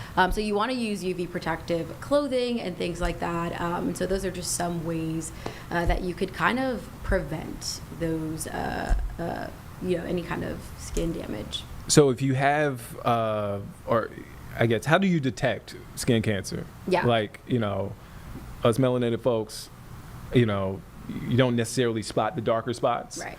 I'm looking at my hands right now because Yeah. I'm like, okay, I'm flipping over my hands, but where can you detect it? Yeah, that's exactly right. So on the palms of your hands for Okay. people of color with, those with melanin, the palms of your hands, the sole of your feet is where you could really detect, maybe some kind of lesions or spots. But generally, any lesion or beauty mark that might be growing, that's, has some kind of large asymmetry there or growing outside of the border. Or really, anything that is maybe a beauty mark that might be 2 and 3 colors. Those are kind of signs that maybe you should, get evaluated and see what that might be, like a biopsy with your dermatologist. But Dr. McLeod really stressed the importance of going to a dermatologist that knows your skin, that will be able to detect those things at a greater level for you.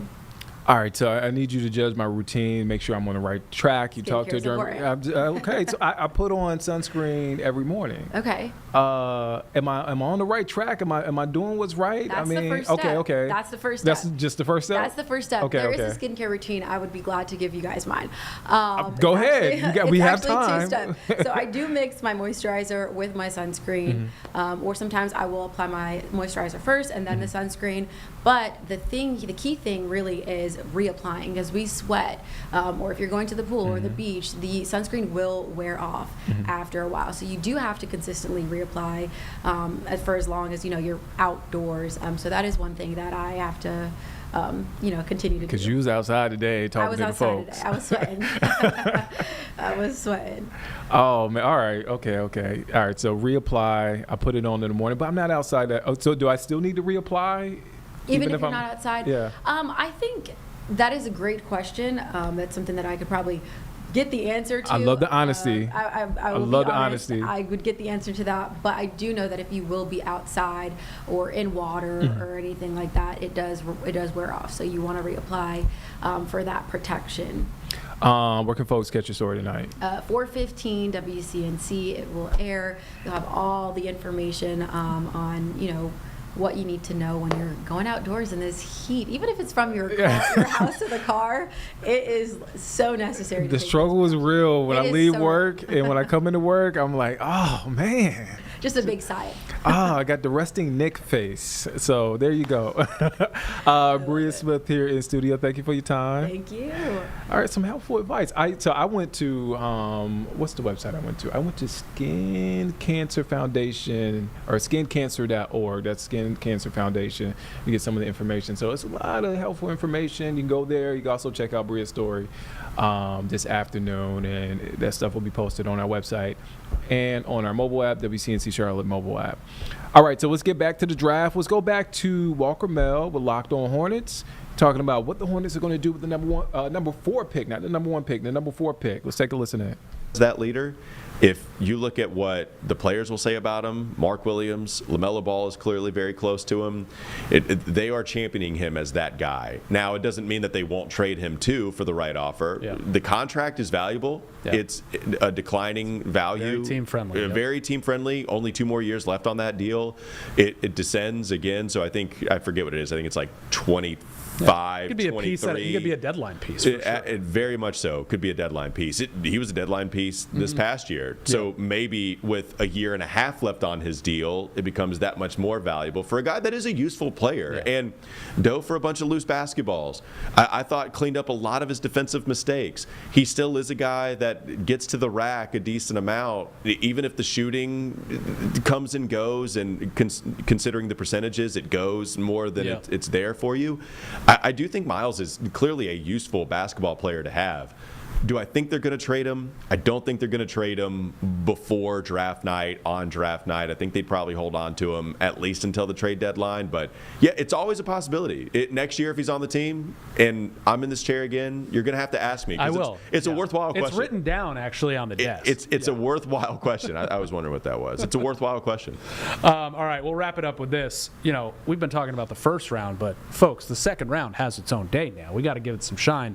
And the Hornets have some interesting picks there. They have 33 and 34 back-to-back, third and fourth picks in the second round. Them sitting there consecutively that early in the draft makes me think there's no way they're picking in both of those spots. Yeah, those are very valuable. They were in this situation not too long ago when they drafted. They had, 4 picks. There's just not enough roster spots. It doesn't make sense. I think they had 5, if I'm not mistaken. Yeah, they had a lot of second rounders, and eventually they got to a point where they were either trading them, they were procrastinating, kicking that pick down the road, whatever. I think that is in play here. I like some of the centers that might drop. Yeah. I love Maxime Reynaud out of Stanford, which ACC country now, baby. I mean, that Stanford-Cal game, I was making so much fun of that matchup and then was like, oh, this game is actually amazing. Stojakovic's kid, I mean, it was amazing. Well, now Reynaud has been good. He was good all year. He was a 20-point-per-game scorer. Yeah. He can get it done in a lot of different ways offensively. You're not drafting him for defense, but really skilled, man. Awesome basketball player to watch. So I think I don't think he's going to go in the lottery, but I think he's going to be a top 20 pick. So I don't think you're going to have your chance at him. If he were to fall to 23, 24, something like that, then I'd look at that name. I also like Ryan Kalkbrenner a lot out of Creighton, who's been in college for quite some time. I think a 3-time he's married conference defensive player one of the only year. Married players. He's an older guy, but that's fine to draft in the second round. Yeah. It's usually in the first round where you don't want to draft some of the older players because, for instance, just to put it in perspective, I used to be one of these guys that didn't value youth nearly as much, but then you start to get into the money game of it. Cooper Flagg is a full year younger than fellow freshman VJ Edgecombe. Yeah. Like this time next year, he's going to be as old as the other youngest players in the draft. That's valuable, right? From a contract perspective, from a growing into adulthood perspective, that stuff matters. So it doesn't matter as much when you're selecting a second round target in the 30s, somebody that's really good, who might be 23 or 24, they'll play a rookie scale contract in the second round up until, 3 years from now, something like that. But that's still a useful basketball player. So Ryan Kalkbrenner, I really like. I think he might be just the best drop coverage defender at center in this draft class, and that includes Kaman Malawach, who's younger and a little bit more raw, but those are some of the reasons he's going to be drafted ahead of Kalkbrenner. I really like him. Those are the 2 second-round targets I'd be looking to address. Would you be? Does anybody strike you so much that you'd be willing to package those 2 picks and move back into the first round? You'd probably take something else too. But Reynaud. Yeah. Okay. That would be the guy. If it secured you, Kalkbrenner, like at 28, late in the first round, but not too many picks that you're moving up, okay, I'd rather just go get that guy. I don't think that they're gonna make every single selection, but I've always been a more bites at the apple type of guy. It just math reasons, nerd reasons. Hey, let's take a swing on 2 players where one of them might hit, and we'll see how it all plays out in summer league and training camp. And so if they wanted to use both of those picks, then then that wouldn't be a bad idea. I actually quite like it. But if you wanted to go zero in on one of those centers that I'm talking about, I think either one. I think it would take more to go get Raynaud. But either one, if you felt like those were your guys, I wouldn't mind packaging both of those picks and moving up at all. All right, Walker Mail does this thing every single day on Locked On Hornets with our guy Doug Branson, who will join us on draft night as well. So Spotify, YouTube, where else can folks find you? Wherever you get them, wherever you get your Awesome. podcast. Yep, Locked On Hornets. Yep. All right, yeah, have fun with it, and we had fun with you today, Walker. Thanks for joining us. Yeah, thanks, man. I appreciate it. All right, again, our WCNC Plus draft special tips off live Wednesday. As Nick was saying, live tonight at 7 p.m. We planned that. NBA draft special. It's what twin. Hey, look, we can read each other's minds. So NBA draft special coverage. Danielle Stein, Nick Carboni, Danielle Stein. We're Locked On Sports tonight at 7 p.m. WCNC Plus. Don't want to miss it. All right, so we had a really good conversation with Bria Smith. She was talking about heat concerns when it comes to protecting your skin and skin cancer risk. And so I say all that to say, protect yourself because it's hot. It is hot, hot, hot. I don't even know how many times I can say hot, but I'm going to try. But we're dealing with a double weather alert today. Becca Bursall is back here. We have the extreme heat, and we have the risk of storms as well, Yes, Becca. we're trying to find new vocabulary words to explain how miserably hot it is. Scorching, blazing. Those are all words. All the things. Definitely a Nick's egg for today, but it's also a double threat as we are anticipating some severe thunderstorms later on. Right now, though, do have an update from the National Weather Service out in Columbia. Shout out to one of our producers for showing me this information. But the latest airplane sounding from Charlotte indicates there's a little bit of a cap in the atmosphere, keeping a lid on thunderstorm development, if you will. So we haven't really seen much in terms of strong storms at the moment. We are anticipating, just with how prime the atmosphere is, for that to change over the next couple of hours. But that is why we are weather alert for that intense heat, number one, but also the potential for strong storms that could contain some strong to damaging wind gusts. I'd say the window probably has shifted more to about 4 to 8 o'clock. Of course, that's going to be the time when people are hitting the roads, headed off from work and school. Live view over Lylesville, Anson County, courtesy of Mr. Sparky. It is hot and humid, and again, got that double threat with that heat advisory in place. And also, the Charlotte area was upgraded to a high threat for severe storms, meaning that we could see potentially more widespread and a cluster of thunderstorms develop that could contain some strong to damaging wind gusts. 50 to 60 miles per hour is typically when we start to see those severe thunderstorm warnings pop up. Those are going to be the main concerns for today. So we're at that high risk. What that means is numerous to widespread severe storms possible. And if I can read this, okay, thank you. A few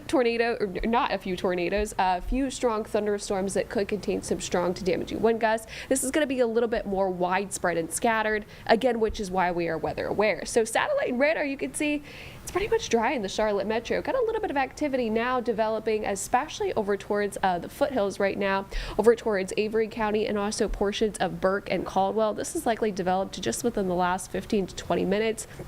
We'll likely see this continue to develop better in coverage in the next couple of hours. So this is a look at our HRRR model. You can see a couple of thunderstorms will start to develop over the next couple of hours, becoming a little bit more widespread, especially towards those early evening hours. Eventually, rain chances will dwindle down later on tonight, with an isolated chance for a thunderstorm as we approach Thursday afternoon and evening. Thursday afternoon will also hold a severe threat. It's just going to be more isolated for the potential for some strong to damaging wind gusts, which of course wind's going to be the primary concern for any thunderstorm that does develop. And not only that, the potential for what are called wet microbursts, which I will explain in a little bit later, brief large hail, and the potential for slow moving thunderstorms that could dump a lot of rainfall to the area. So excessive rainfall impacts for today. You can see pretty much the entire area encompassed under a low threat. This is going to be isolated, but again, that's what we're going to be watching for. Slow moving thunderstorms that can dump an intense amount of rainfall across the area. How wet microburst form? Well, basically a microburst is an intense downdraft that comes down from a thunderstorm, but also a wet microburst contains rainfall with this as well. So not only do you have really intense winds with this, but you also have really intense rainfall rates as well. Of course, when people are out on the road on this, that's when it becomes a real problem. Could also have the potential to down trees, down power lines, and cause structural damage in addition. Look at how much storm fuel we have. Over the next couple of hours, we are going to be very close to that moderate to high range. That will eventually go down, I'd say, closer to around 8, 9 o'clock. We've got plenty of fuel out there.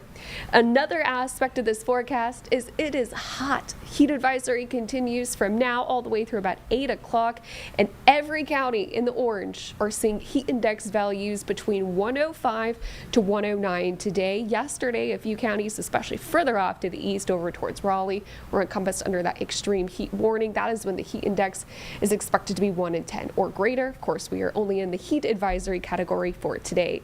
Outside right now, it is 98 in Charlotte, 99 in Sherrod, 95 in Statesville, 87 in Boone, 96 in Morganton. Feels like 106 in Morganton. Feels like 109 in Charlotte. This is the hottest heat index value that we have seen. That surpassed yesterday's 105. Feels like 109 in Albemarle. My goodness, it is just miserably hot out there. High temperatures, upper 90s for today. Yesterday we did 98, so we'll be right around there for this afternoon with those hourly heat index values in the triple digits all the way through about 5 o'clock. Heat index will continue to stay high, triple digits Thursday and Friday. Start to be feeling more like the upper 90s as we approach this weekend. We're also going to notice those high temperatures start to climb downwards. By the time we get to Thursday and Friday, lower to middle 90s. That's pretty much will do for the weekend ahead. There is going to be extra moisture, extra humidity, which is going to allow for the potential of some pop-up hit or miss thunderstorms, more of that summer-like pattern that we see currently in the Carolinas. So it is still going to be feeling like the middle to upper 90s, but thankfully we won't have those heat index values well above the triple digits, which is what we are having today. So I'd say, Nick, we've got some picks coming up.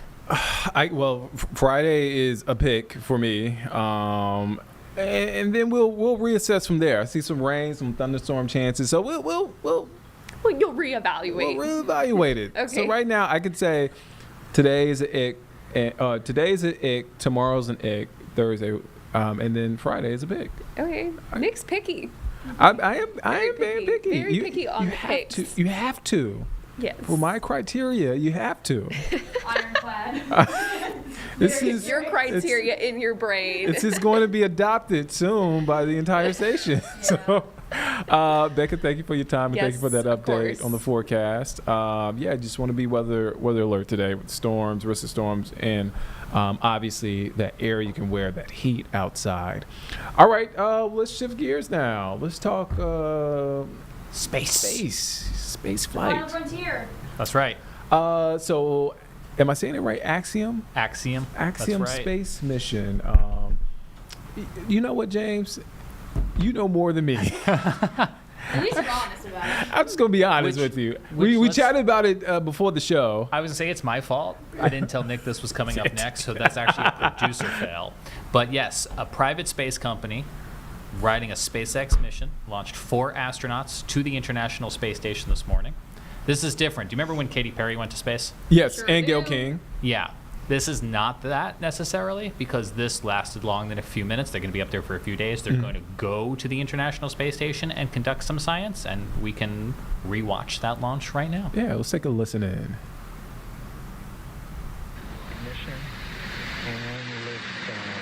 Roaring off the same launch pad that sent Apollo astronauts to the moon, the Axiom 4 crew on board a SpaceX Falcon 9 rocket early this morning. For 3 nations, a new chapter in space takes flight.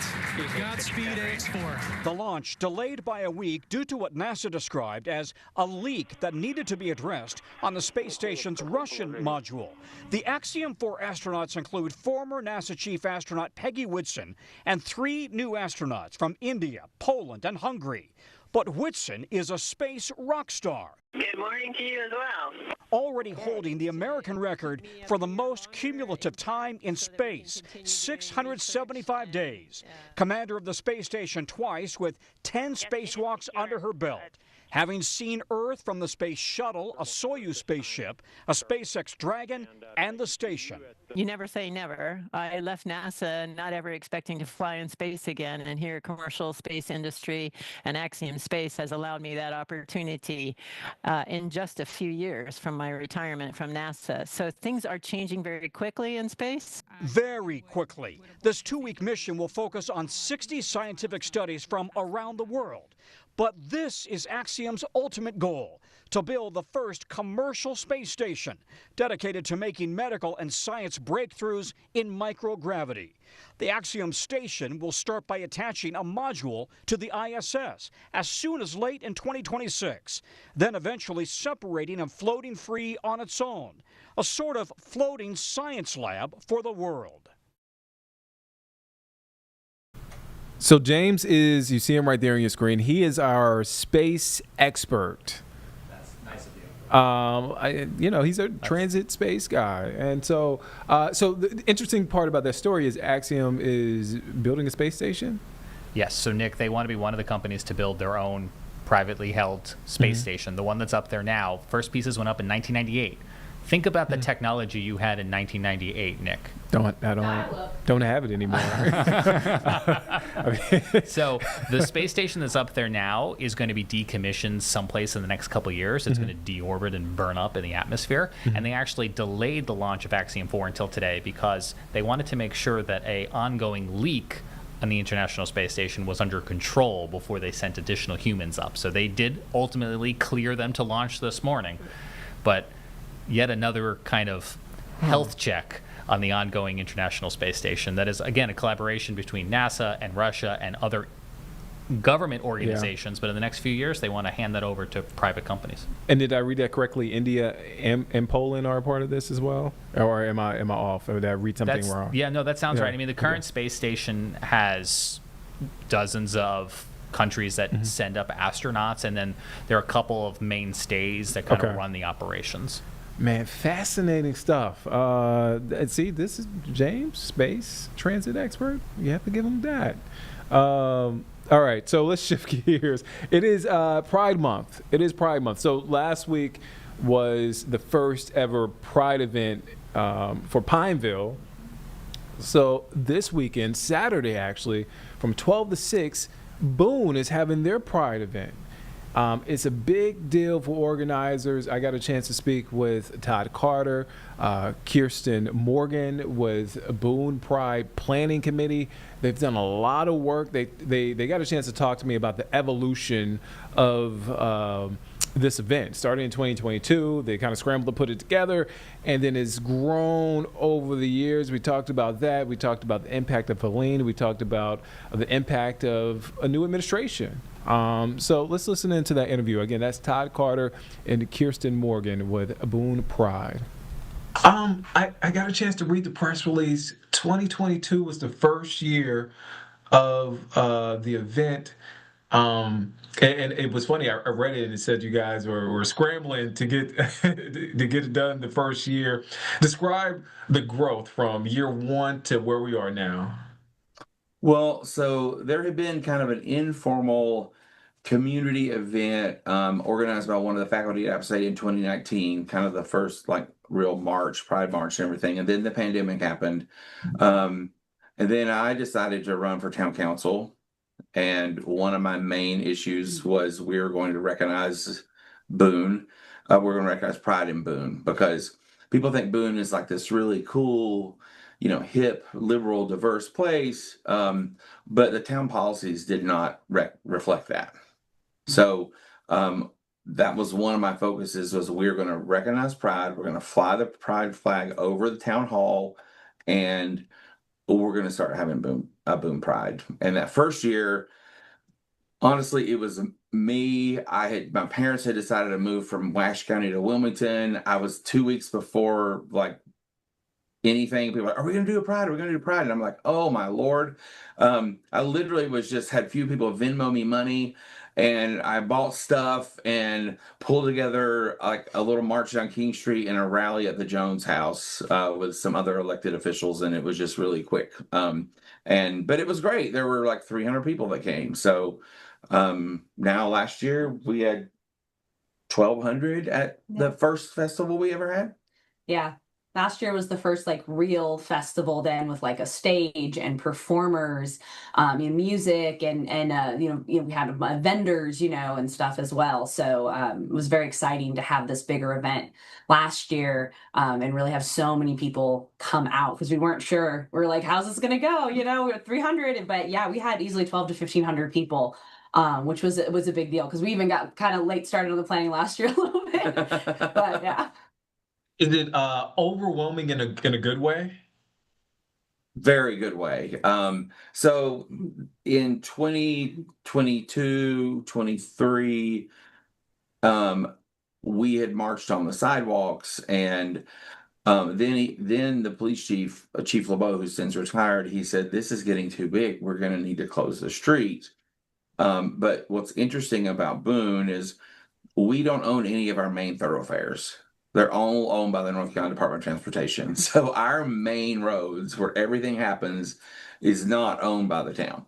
So I had to write an ordinance and present it to town council. The council had to pass that ordinance, and then we had to attach that ordinance to a letter asking permission from the DOT to close King Street for a pride parade. So we have to do this every time for July 4th or Christmas.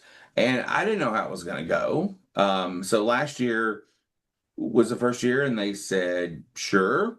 And so we did it. And this year we're taking a larger step. We're having motorized vehicles, some decorated floats, music. We're having grand marshals.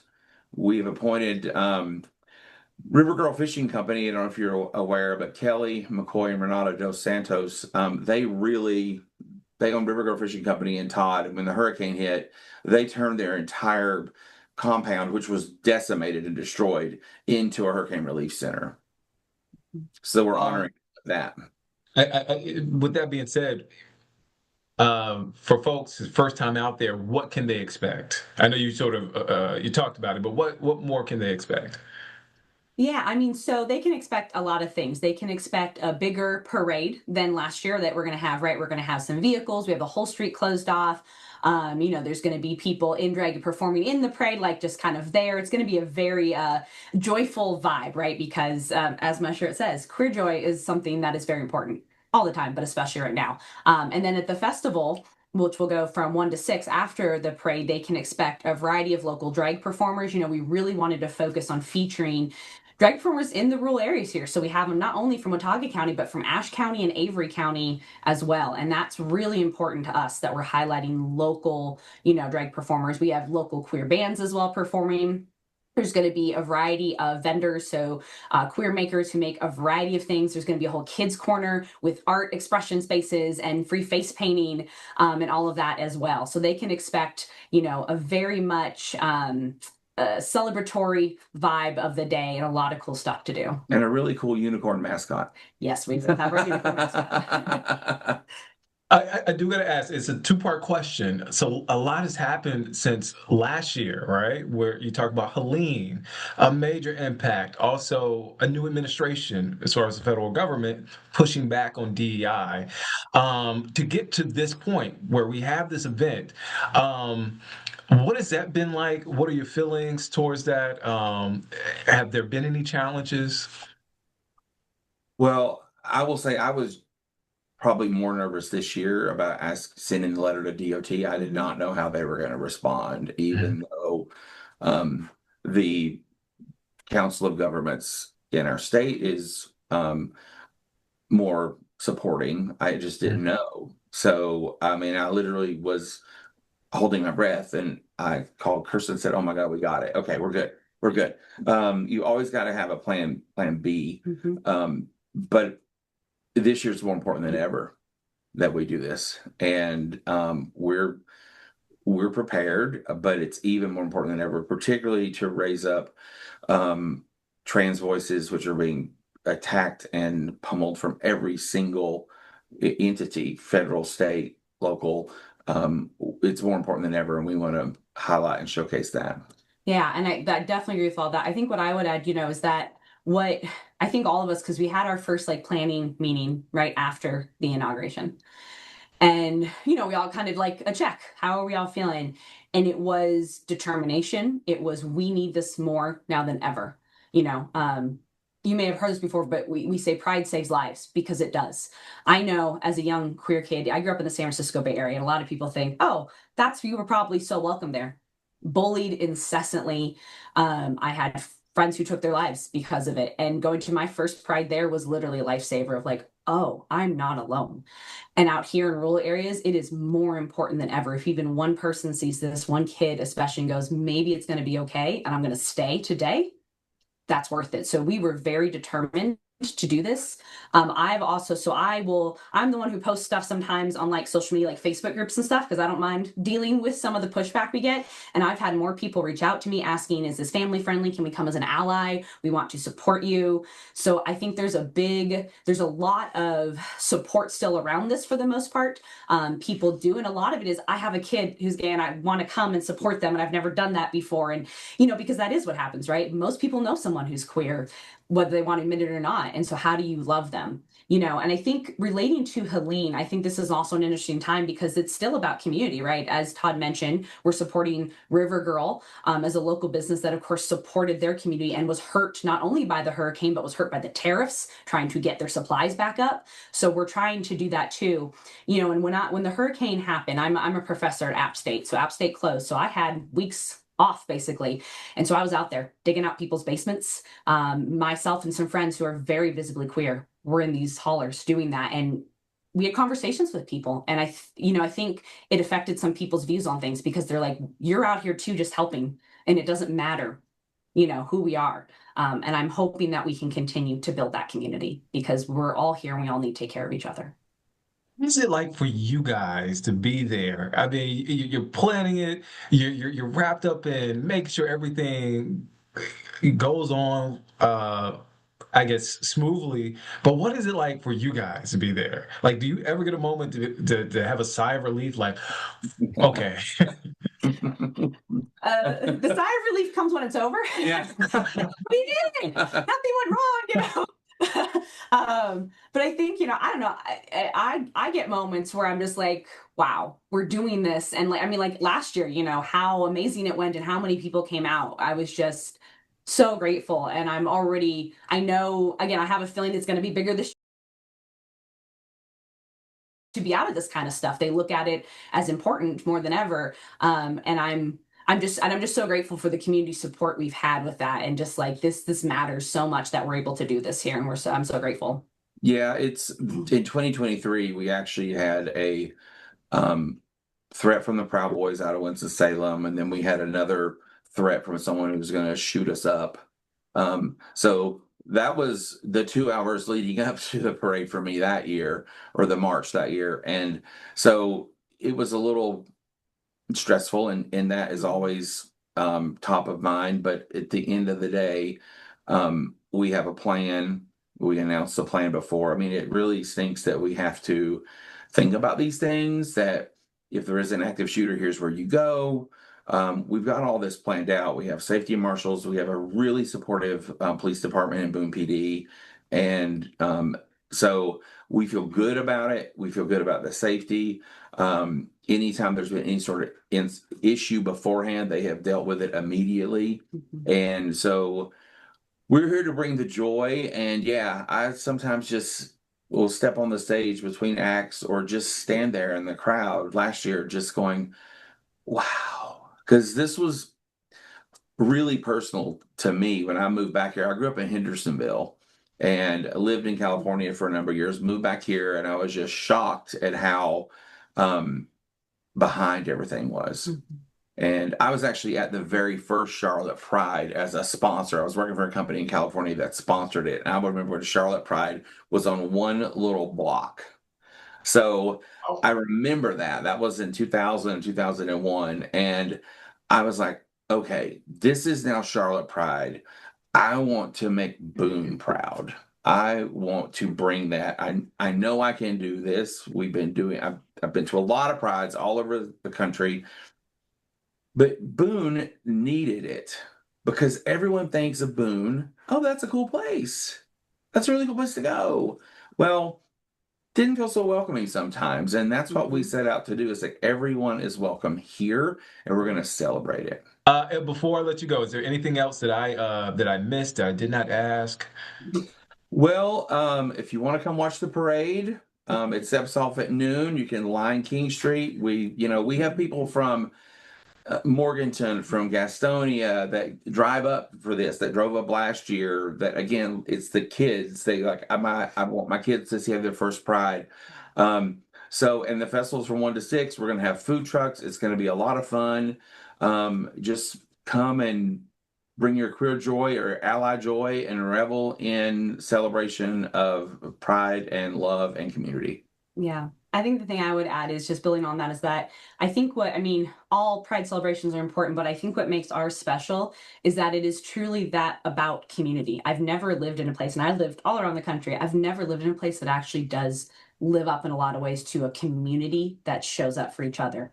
And not just when the hurricane happened, but since I moved here, I have experienced so much of that. And I think that people need to remember that that's what pride's about. And that's what our pride is about, is that love is there for everyone. And we want to be there to support you. We are not here to say we're better than anyone or anything. It's just, we want everyone to be able to be themselves and to be loved.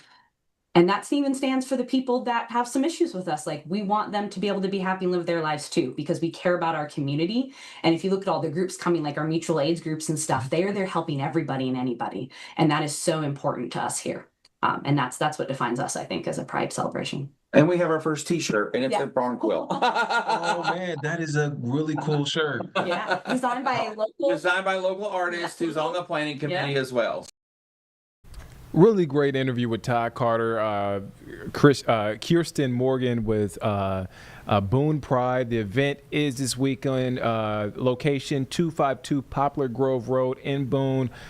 This Saturday from 12 to 6 p.m. So really great talk to those guys about the event this weekend. All right, so we are weather alert today because of the heat and because of potential storms. We're actually tracking severe thunderstorm warning in our area-ish. Right now, the thunderstorm warning is in Avery, Burke, McDowell, Mitchell counties until about 3:30. So that is the situation there. Again, severe thunderstorm warning in our area-ish.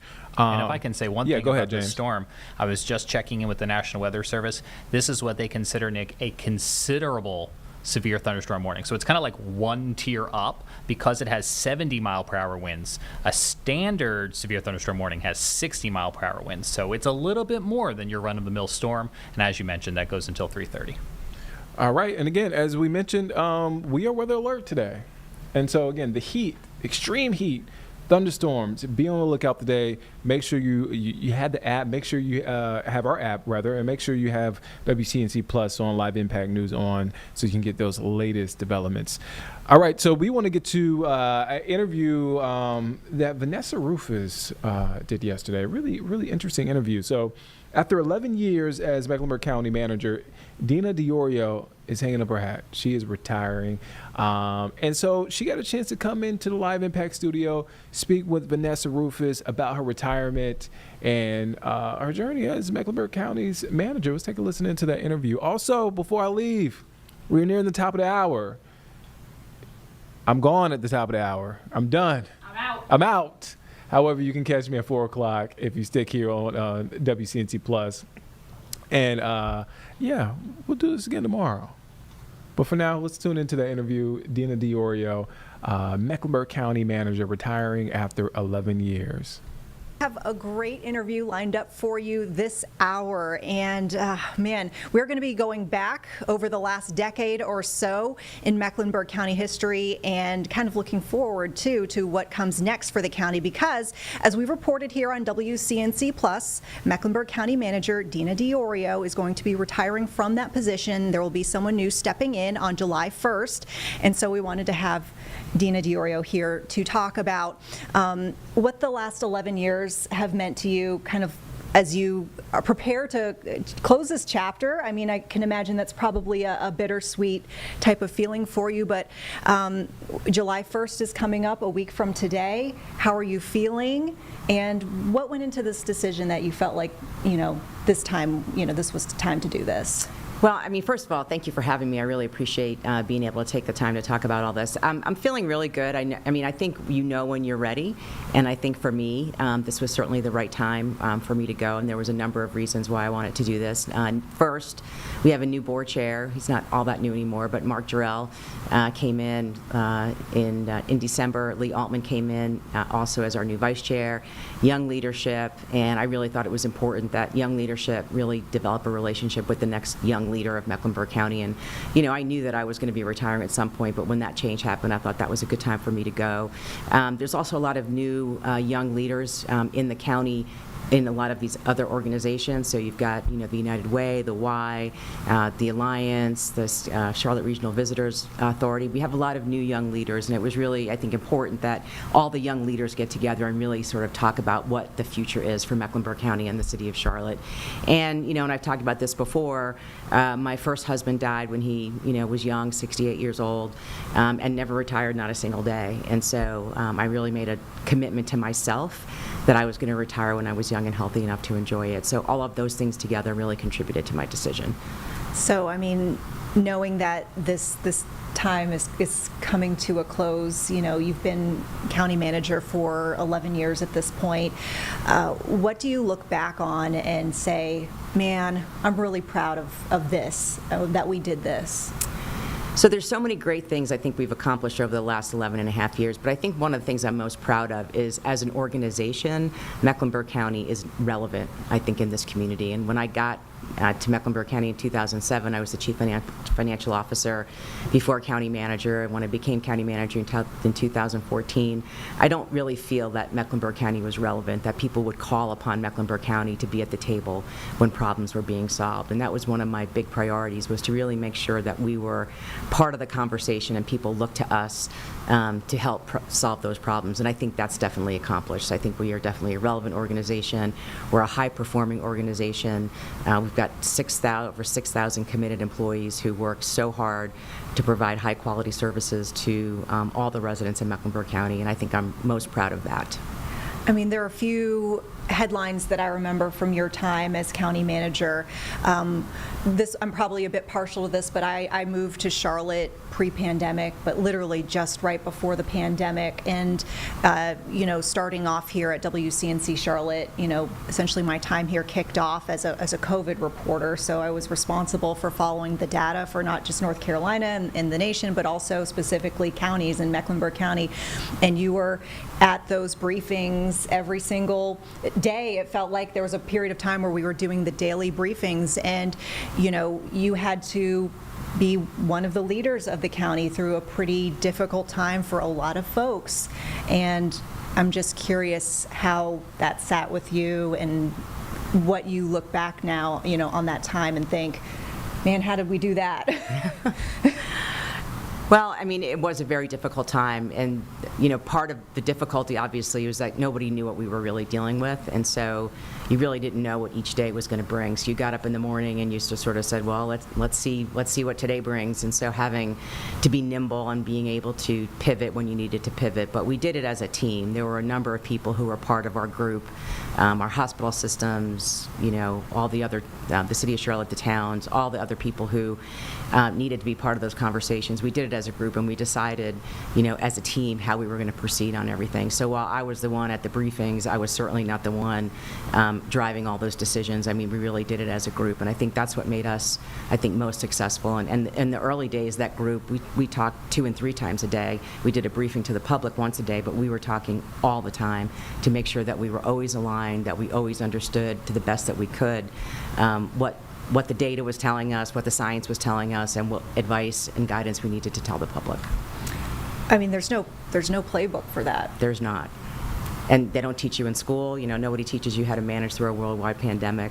And again, that was another reason why I retired, because I said, I'm not doing that again, and so I'm getting out of here before the next big thing happens. Yeah, I mean, it was definitely, you know, difficult time, a lot of difficult decisions had to be made. The other, you know, headline I remember, because there was even a New York Times article written about your decision, your role in this, but the response to the cyber hacking attacks in 2017, where Mecklenburg County, y'all had, you know, the ransom that, you know, somebody wanted, and you decided that you weren't going to pay that ransom. And I remember the New York Times headline about that, and I think somewhere within the first 2 or 3 sentences of that first paragraph, it was finally someone stood up that situation. And Sure. Well, there was a lot also to that situation, and we had to look sort of internally at what the situation was, and one of the things that we were able to determine was that we had the vast majority of our data backed up, because if you don't have your data backed up, then you really are at the will of these cyber hackers. And so the fact that we had our data gave us some ability to make a decision that would allow us to recover. I mean, it was really all about recovery, and so having our data was really critically important. But we also talked to the FBI, the CIA, you know, all of the law enforcement agencies. We talked to our colleagues at Bank of America and Wells Fargo. We got a lot of input. We also talked to our cyber insurance company, and actually they were the ones that told us that we should actually pay the ransom, where everybody else was telling us not to pay the ransom. So we had sort of conflicting pieces of feedback, but really knowing that we were able to restore our data, it took many, many, many weeks to be able to do that, and so we were offline for a really long time, but that was really a key part of that decision. The other part of the decision was you can pay the ransom, but you don't know if the encryption key is going to work, so you could end up in the situation that you were before, you know, when you started. And then also, once you pay the ransom, you really become a target for future hackers because they think you're going to pay. So there was a lot of things that we had to go through, but, you know, again, our employees were providing services and keeping records on pen and paper because they couldn't record anything in any of our systems. We couldn't interface with any of our state systems. They wouldn't let us connect to their systems. So it was a long road to be able to come back. Our HR system was down. We couldn't hire any people. So it took a while, but it was the right decision. And since then, we've, you know, probably invested well over $30 million to really make sure that we're prepared for the next time when it does happen, because I think no one's immune, but that we will be able to recover quickly.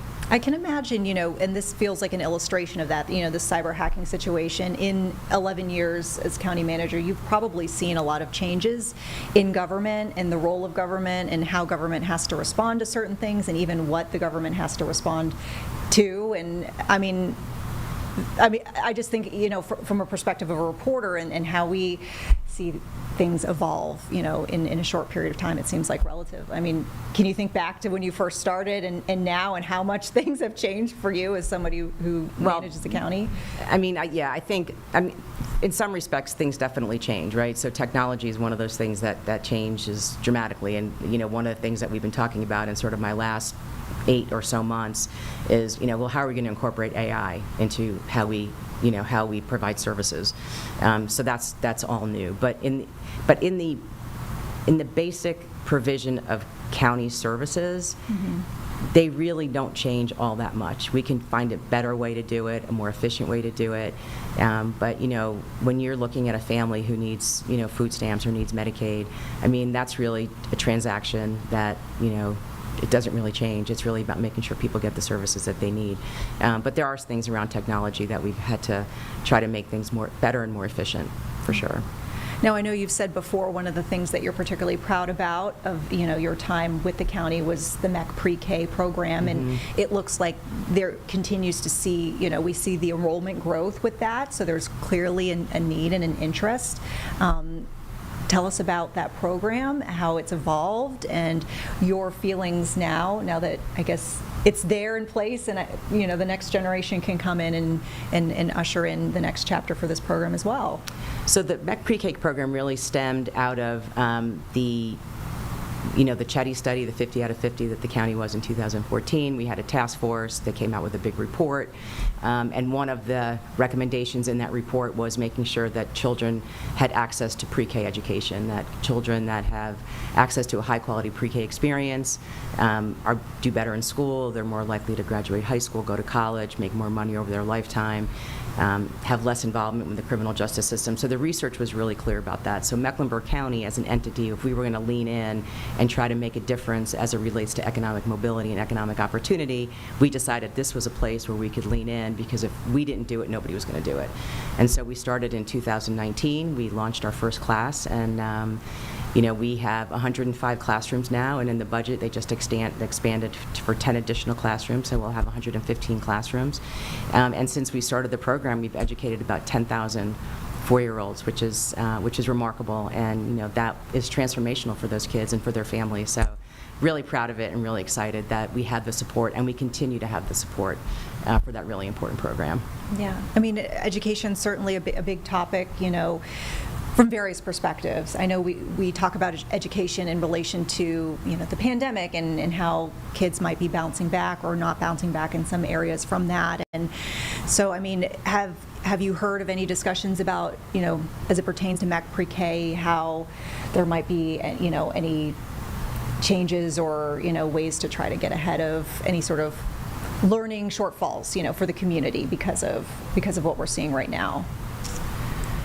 Well, I mean, I don't really know. I mean, all I can tell you is that, we do assessments of our kids when they come into our program and when they leave our program, and we know that our kids All right, so folks, once again, that is Mecklenburg County Manager Dina DiOrio reflecting on the past 11 years serving as county manager, and the next chapter coming up soon for the county and for her, as she is set to retire starting July 1st with a new county manager taking over, of course, afterwards. It's the current deputy county manager, by the way. More information on WCNC.com and inside the WCNC Charlotte mobile app. All right, by the way, Vanessa Rufus taking over for Nick Sturdivant here in the Live Impact News studio. We appreciate you sticking with us this afternoon. One of our really important topics that we're talking about today from a local perspective and regional perspective, the heat. And today we're kind of dealing with a double whammy in the sense that we've got the extreme heat. We also have some severe thunderstorms that we're keeping an eye out for potential impacts for our area. So we want to bring in meteorologist Becca Birdsall to talk about what folks need to know as we go on throughout the day. And I had seen not only this heat, but I saw our chief meteorologist, Brad, tweeting about the fact that we've never had so much fuel as we are seeing today. So this is a serious thing for folks to keep an eye on. There is so much instability out there with those high humidity levels. That's also what's contributing to those heat index values between 105 to 109. Now, we've actually peaked with those heat index values 109 here in Charlotte, and that breaks the record from yesterday. Yesterday we reached 105 just for this year, and we will continue to see the intense heat across the Charlotte area. But what we are also tracking now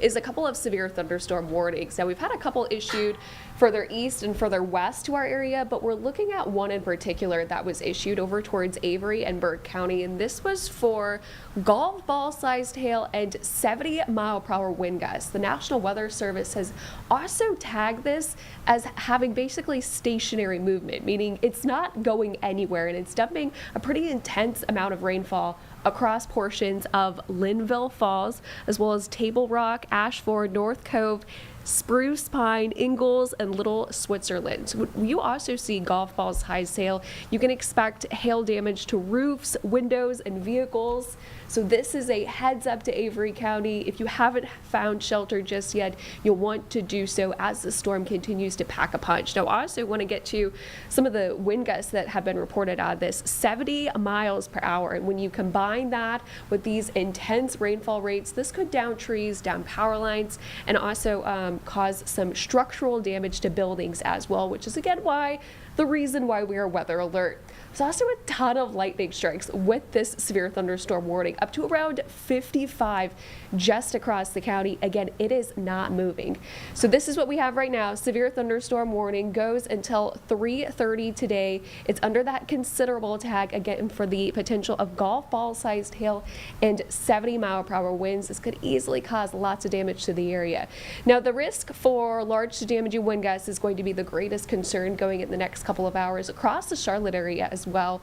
And when we say briefly large hail, potentially an inch in diameter or larger, that's mainly up to a quarter. But what you see is golf ball size hail, that is 1 and 3 inches, and definitely enough to do some damage to cars, roofs, windows, things like that. So as we head further through this afternoon, I think we'll start to see a little bit more coverage in the Charlotte area. So far, it's been quiet. We've just been dealing with that intense heat, and that's because there's a cap in the atmosphere across the Charlotte area. The National Weather Service actually had a radio sound up towards an airplane, and they indicated that there was a cap in the atmosphere that basically puts a lid on thunderstorm development. So that is why it hasn't been as active in the Charlotte area, whereas it's been very active over towards Avery and Burke County. But I do expect that to change again as we head further on in the afternoon and evening hours. Greatest time point, I would say, between about 4 to 8 o'clock is when we'll anticipate the potential for those strong to severe thunderstorms. More of an isolated threat as we head into Thursday afternoon and evening, with the main concern also going to be those strong to damaging wind gusts upwards of between 50 to 60 miles per hour. So for today, wind's the greatest concern, the potential for hail, but also localized flooding. You'll notice that I mentioned that storm over towards Avery and Burke is near stationary, meaning it's not moving and it's dumping a large amount of rainfall in a short amount of time. So there's also going to be the potential for some localized flooding as well. You can see pretty much the entire area encompassed under a low threat for excessive rainfall. It's just going to be a little bit more of an isolated risk. Also going to have the potential for what are called wet microbursts. And a microburst is basically just an intense downdraft that comes down from a thunderstorm, can often do more damage than a tornado just because it's more widespread. But wet microbursts also contain lots of rainfall with it. So not only is it producing really large wind gusts, but it's also bringing some intense rainfall down with it. So those are going to be the main concerns with storms for today. It is also very hot out there. Look at that storm field that we have over the next couple of hours, and that moderate to high range will start to go down later on tonight, which will eventually dwindle down those rain chances by the time we reach early Thursday morning. Heat advisories are up all across the area until 8 p.m. tonight. Another one was actually just issued for tomorrow. That's when the heat index is expected to be 105 to 109. And if you look at the current temperatures outside right now, we're up to about 100 in Cheraw, 98 in Charlotte, but of course when you factor in all that moisture and humidity, feels like 106 in Charlotte, feels like 109 in Monroe over towards Rock Hill. So today is going to be a day to keep an eye on the radar, but also take care of yourself, take plenty of breaks if you are outside, and definitely a day to be weather alert. So, I mean, as far as, let's talk lightning, and I feel like I want to talk about this because yesterday we had breaking for folks here in the evening on Live Impact News that a report of more than a dozen people who had been struck by lightning while they were outdoors. I believe they were either swimming or they were out by a body of water. But what can you tell folks as far as when is it serious enough that they need to be going inside? What are the signs, and how seriously should we be taking these warnings? Yeah, I think especially if you have any outdoor activities, especially water-related activities, definitely keep an eye on the sky and that radar. Know the forecast before you go outdoors, and any signs of a developing thunderstorm, even if there hasn't been any lightning or thunder just yet, just make sure you keep an eye on that radar for any potential lightning strikes. I will say with the one that happened yesterday in Lake Murray, I believe it was pretty clear skies out there. There was really no signs, no warning signs for them, which was very unfortunate. But lightning can strike up to 10 miles away from a thunderstorm.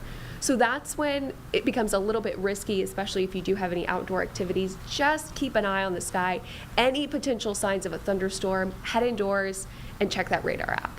Now, for folks who are, wanting to know when is this heat going to relent? Sure. When will we finally get, I'm not going to say we're going to get a reprieve because it is summertime, but what are you seeing? By the time we get into Friday, Saturday, and Sunday, those heat index values will start to go down just a little bit to the upper 90s. High temperatures will also go down into the lower 90s, so we're not going to be talking about heat advisories this weekend. We're also going to be going more to that typical summertime-like pattern, especially from Friday, Saturday, Sunday. Highs will go down into the lower 90s, which is just a few degrees above the normal high for this time of year. But there is also going to be lots of moisture and lots of humidity out there, meaning hit or miss thunderstorms. Typical summertime-like weather we see here in the Carolinas, but not expecting the triple-digit heat index values that we have been seeing essentially from Monday through today. And, for the thunderstorm potentials that we're watching for the Charlotte Metro, getting into, obviously, the evening commute, that's possibly going to be a concern. Do you think folks, regardless of whether this is a severe event, will there at the very least probably be rain for folks to contend with? Absolutely, yeah. Rain, lightning, that's going to be the typical summertime like thunderstorms that we see. I'd say the different setup here is the potential to add damaging wind gusts to that, as well as the intense rainfall that can be treacherous on the roadways and the lightning. There will be that risk for really strong wind gusts that absolutely could affect your commute, as well as the potential for some hail. We know that even a little amount of rain impacts that commute, so if you can leave early, would do so. If you can't, just keep an eye on the traffic map and definitely the radar to see where the strongest storms are set up. Okay. Anything else you want to leave us with? I know that the Weather Impact team will be keeping us up to date thoroughly here on WCNC Plus throughout the afternoon and the Absolutely. evening, but anything you want folks to be mindful of? Yeah, I'd say the Charlotte area really has not seen any thunderstorms just yet. It's just intensely hot. Take care of yourself.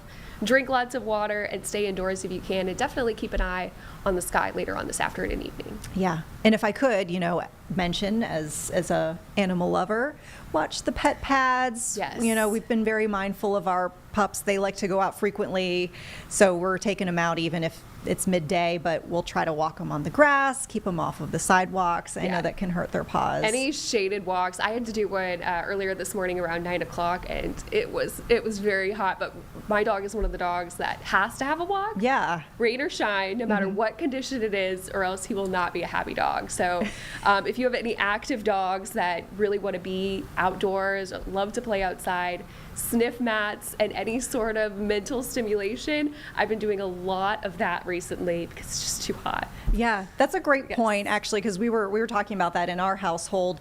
When you can't have them outdoors for long periods of time, physically exhausting themselves, you'd be surprised how far a little bit of mental stimulation goes with like the puzzle balls, maybe even lick mats, like you the mentioned. Kongs, all of the above, yes. Very good. Very good advice. All right, Becca, thank you so much. And of course, we'll be looking for updates from you and the rest of the team throughout the day. Of course, you can always stay up to date with the latest as well through the WCNC Charlotte mobile apps, and make sure that you are using that for your radar needs and your forecast needs. Very accurate, and of course, our team has a hand in updating that information. I want to turn now to a new live feed coming here to the Live Impact News studio. Looks like we've got some discussion that's underway, a briefing with some officials here. Now, this is regarding what's called the 1,500-hour rule, and this is in U.S. aviation. Essentially, this is a rule that requires pilots to log at least 1,500 hours of flight time before they could fly commercial airlines. So this is obviously something that was put into place as a safety precaution. There are some discussions on whether this rule will linger, considering some of the staffing concerns we are seeing in the aviation industry. So we have folks who are speaking on that right now, kind of a mixed bag of opinions. Some people think this will ease the staffing issues. Some people say this will be a safety concern. So let's listen in. Accomplishments. We also have to, extend some appreciation to Congressman Langworthy, who's not with us today. He also stood tall with us at a time when the FAA reauthorization bill had some weakening to the pilot requirements inclusive. He stood tall and helped build a coalition to roll that back. So again, the Western New York delegation has been fantastic. Senator Gillibrand, who's also not here, she's also been fantastic. So it goes without saying we want to recognize those people. Listen, our meeting today was essentially the beginning, hopefully, of an open dialogue with the current administration. And there clearly were some welcoming signs, but the door has been left open. And that does give us reason to have pause. So I personally, along with all of these people, have been coming back here for 16 years. And the word I would use is trust. Who can we trust? We know we can trust Senator Schumer. Can we trust Secretary Duffy? He and I had a sidebar conversation, and we've agreed to try and build on that trust. We're going to be watching. We're going to be watching very carefully. We will hold him accountable as we expect him to hold Mr. Bedford, if he gets confirmed, accountable. And we certainly know we've got a congressional leadership group who will also help us hold him accountable.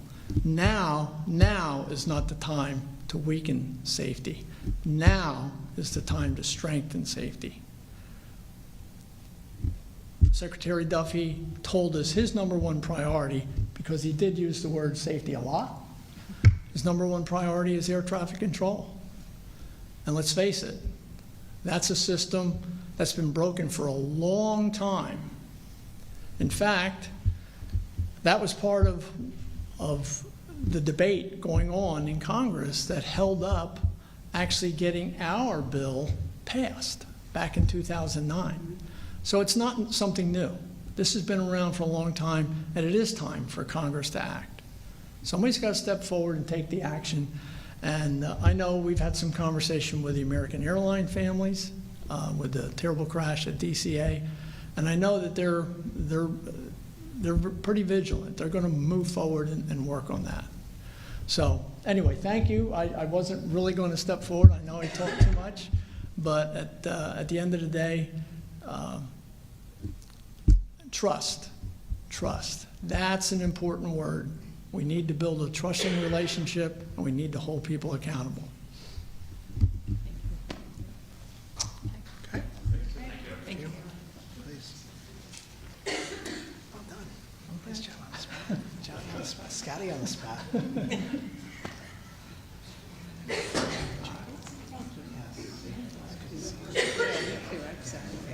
Is that okay? Okay, folks, so more on that to come. Once again, a discussion over the U.S. Aviation 1,500-hour rule requirement that pilots log 1,500 hours of flight time before they fly commercial. There are some discussions whether to scale back or change that rule, and obviously bringing up kind of a juxtaposition of wanting to fill the needs of staffing, but also keep the safety element. So we will keep you updated here on Live Impact News as that conversation develops. Speaking of a conversation, we wanted to bring to you an interview that we just did with the North Carolina Democratic Party. As we are seeing here, ramping up throughout the week, more demonstrations on various fronts. Of course, we have covered here at length some of the demonstrations we've been seeing across the country regarding immigration. And then now that we are seeing kind of a firmer timeline, firmer expectation of the so-called One Big Beautiful Bill being brought up to a potential vote in the Senate after having passed the House a few weeks ago, there is a bigger push we're seeing from the Democratic Party to try to get folks who might disagree with some of the measures in this bill to speak out. So we sat down with the North Carolina Democratic Party Chair, Anderson Clayton, to talk about not only the reaction to some of the bigger headlines of the day on a political perspective, but what they are telling their supporters. And we'll bring you that interview right now. Of course, we'll jump back in with anything big and breaking here. Right now, we know a big topic globally is what's going on between Israel and Iran. And one of the big threads we're seeing with folks here is how the president ordered these strikes on nuclear sites over the weekend. There's been a lot of uproar from some folks over the lack of involvement of Congress with this.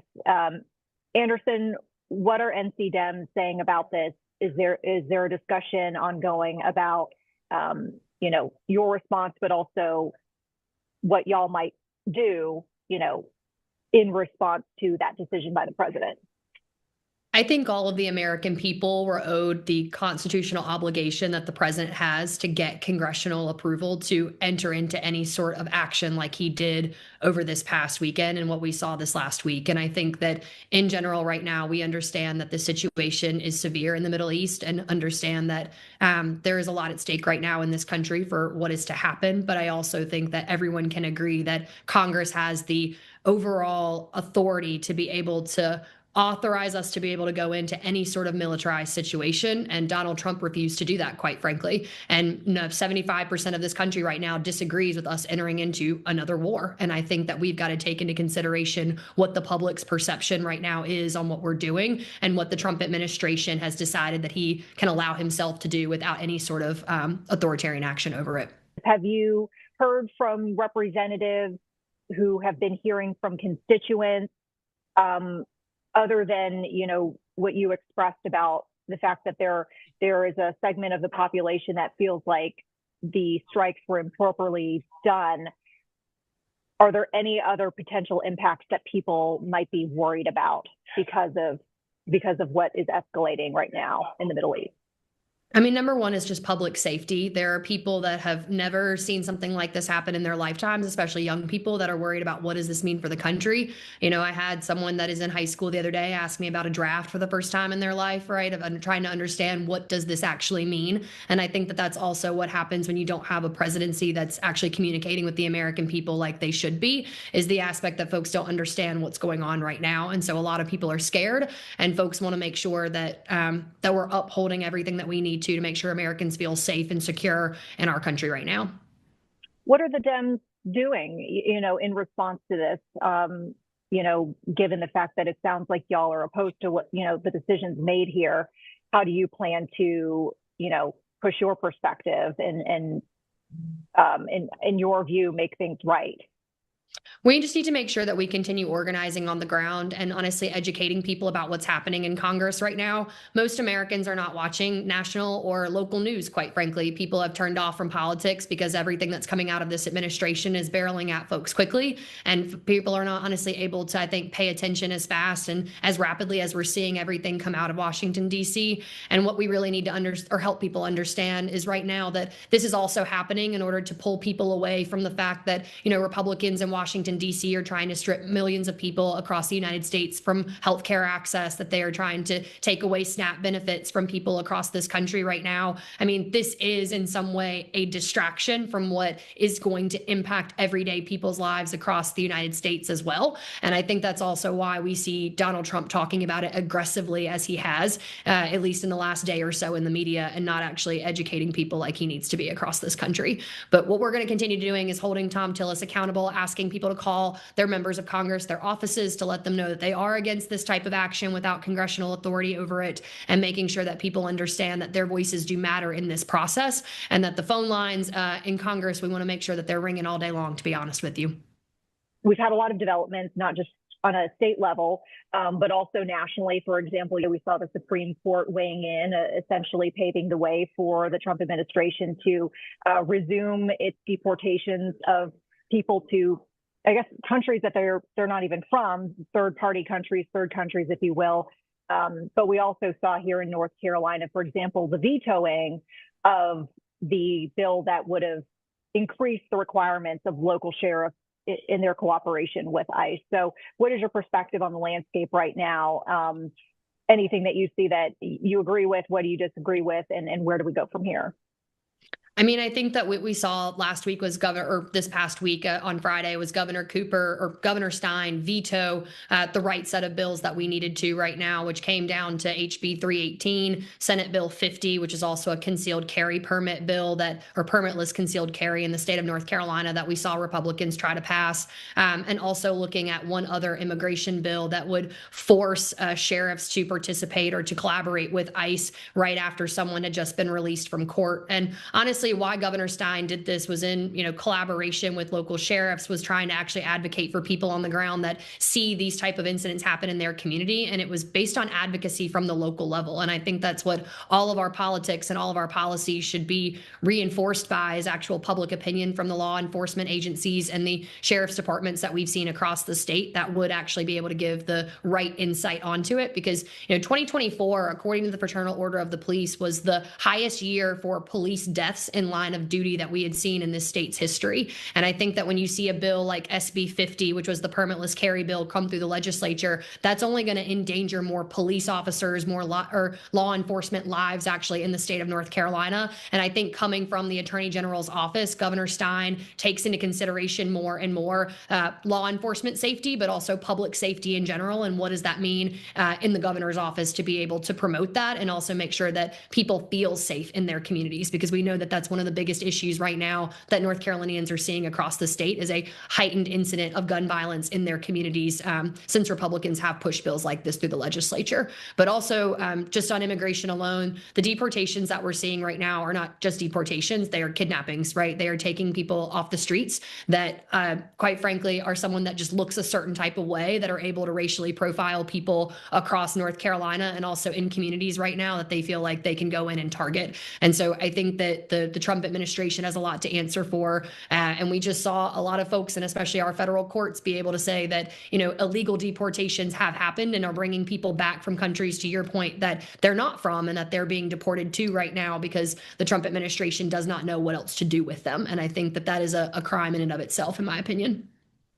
What are your representatives hearing from constituents about the impacts of these deportations? Because, you know, when we were covering the LA protests, for example, we heard a lot of representatives there from the local and state level talking about how this, other than their concerns with, you know, the actual process of how things were being done, it sounded like they were concerned too about the economic impact of these deportations. So I'm curious to hear from a North Carolina perspective what your representatives are hearing from people.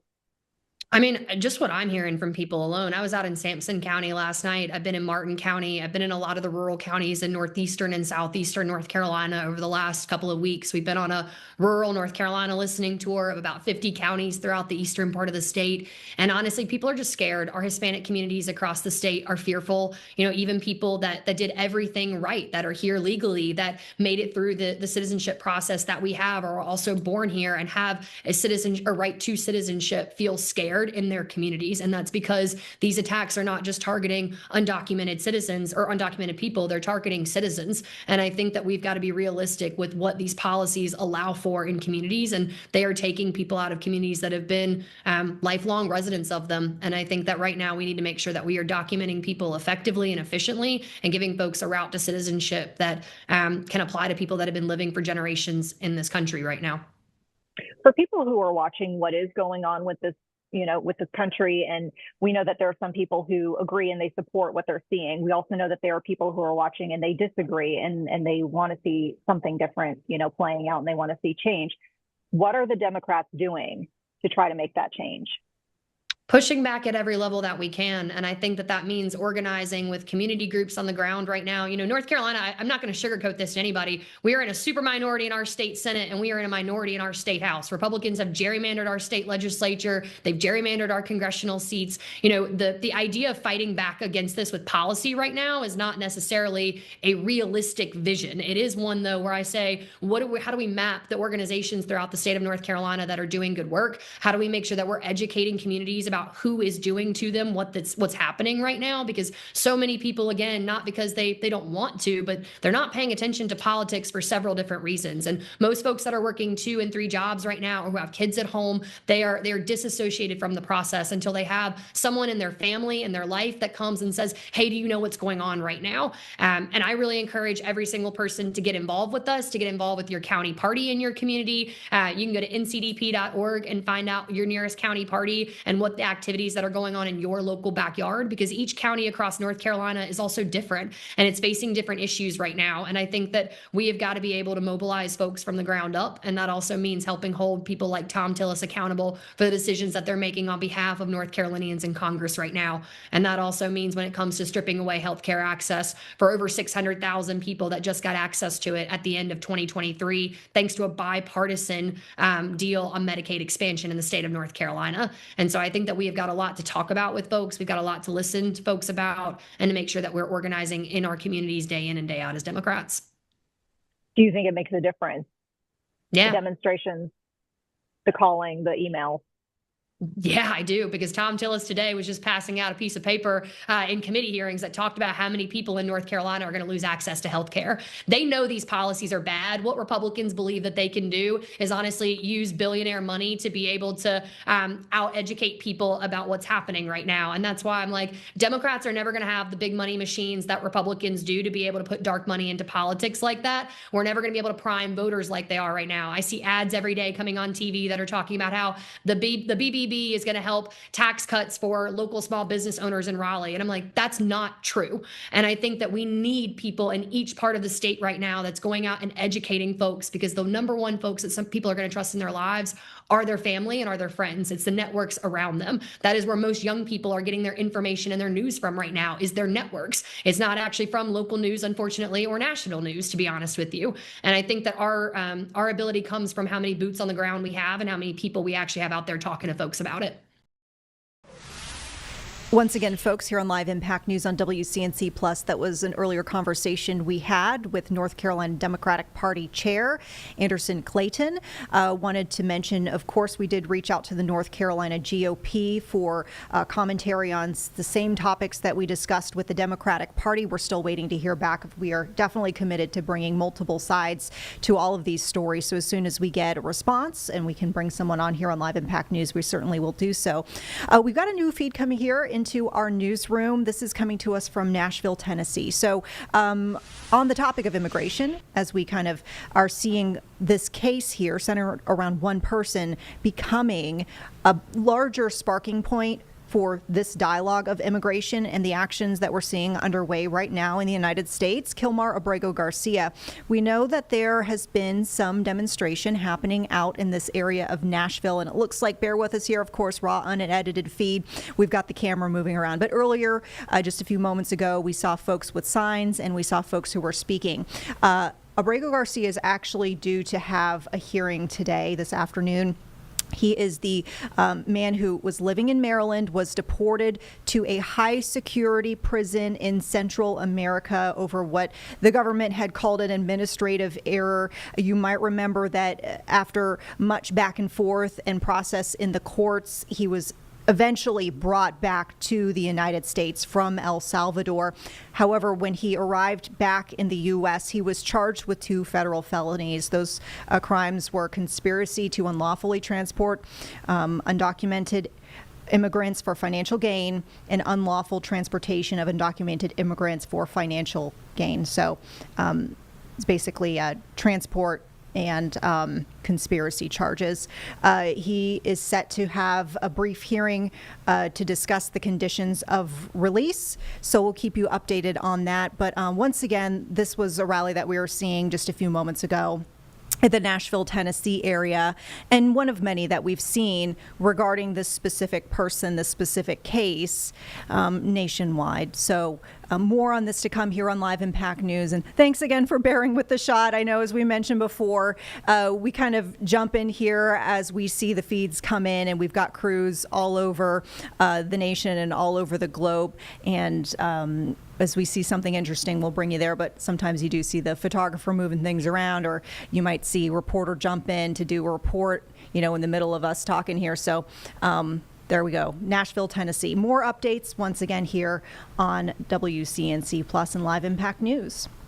Okay, let's bring it back here to the Carolinas. We had a really emotional story for you last night on the news at 11. We hope you saw it. If you didn't, this is really worth circling back to. So there is a mother in Monroe who shared some surveillance video with us. This comes to us from her Ring camera. It basically shows the moments that, in what police are calling a drive-by shooting, people shot up her home. You know, that plain as day, that's what it is. You could hear the gunshots, multiple gunshots. She walked us around. She showed us the bullet holes in the vehicles that were parked in her driveway. She said that she was there in her house at the time. Her kids were in the house with her. And as if this situation weren't traumatic enough, we actually know that this mother lost a 12-year-old son back in December because of a shooting outside the same home. So she spoke with us. We want to bring this interview to you in full, and we'll jump back in once again with anything that is developing. But can you tell us what happened last night? Well, we was having a good night and picked all my kids up from work.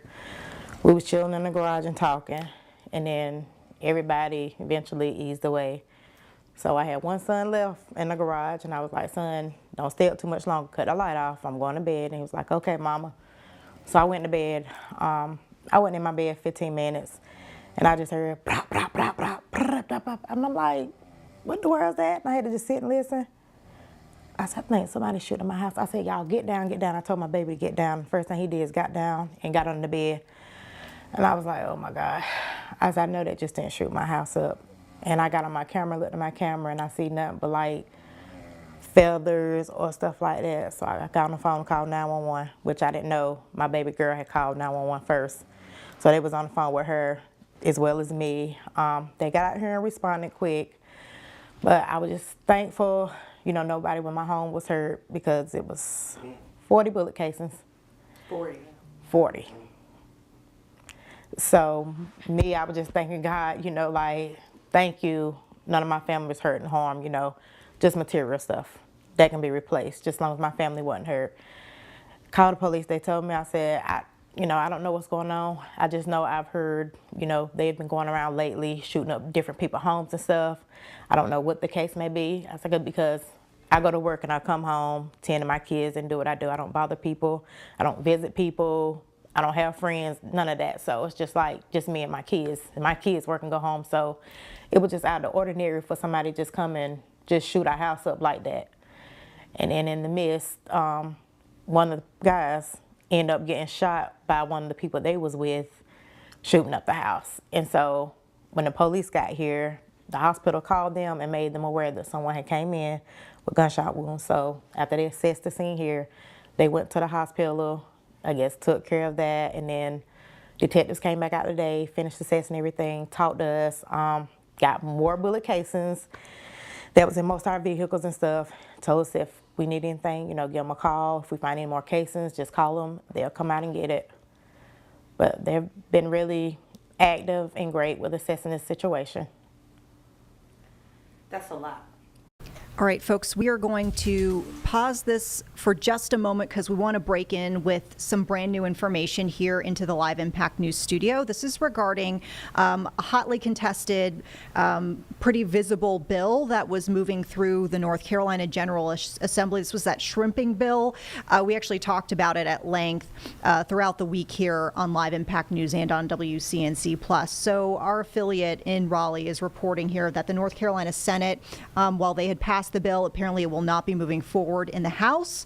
This was a bill that would have banned the trawling of shrimp in North Carolina inland waters. So we know that this was once again hotly contested. We had dozens and dozens of people who showed up at the State House this week to speak in opposition of this bill. Shrimpers and other folks say that they oppose this ban.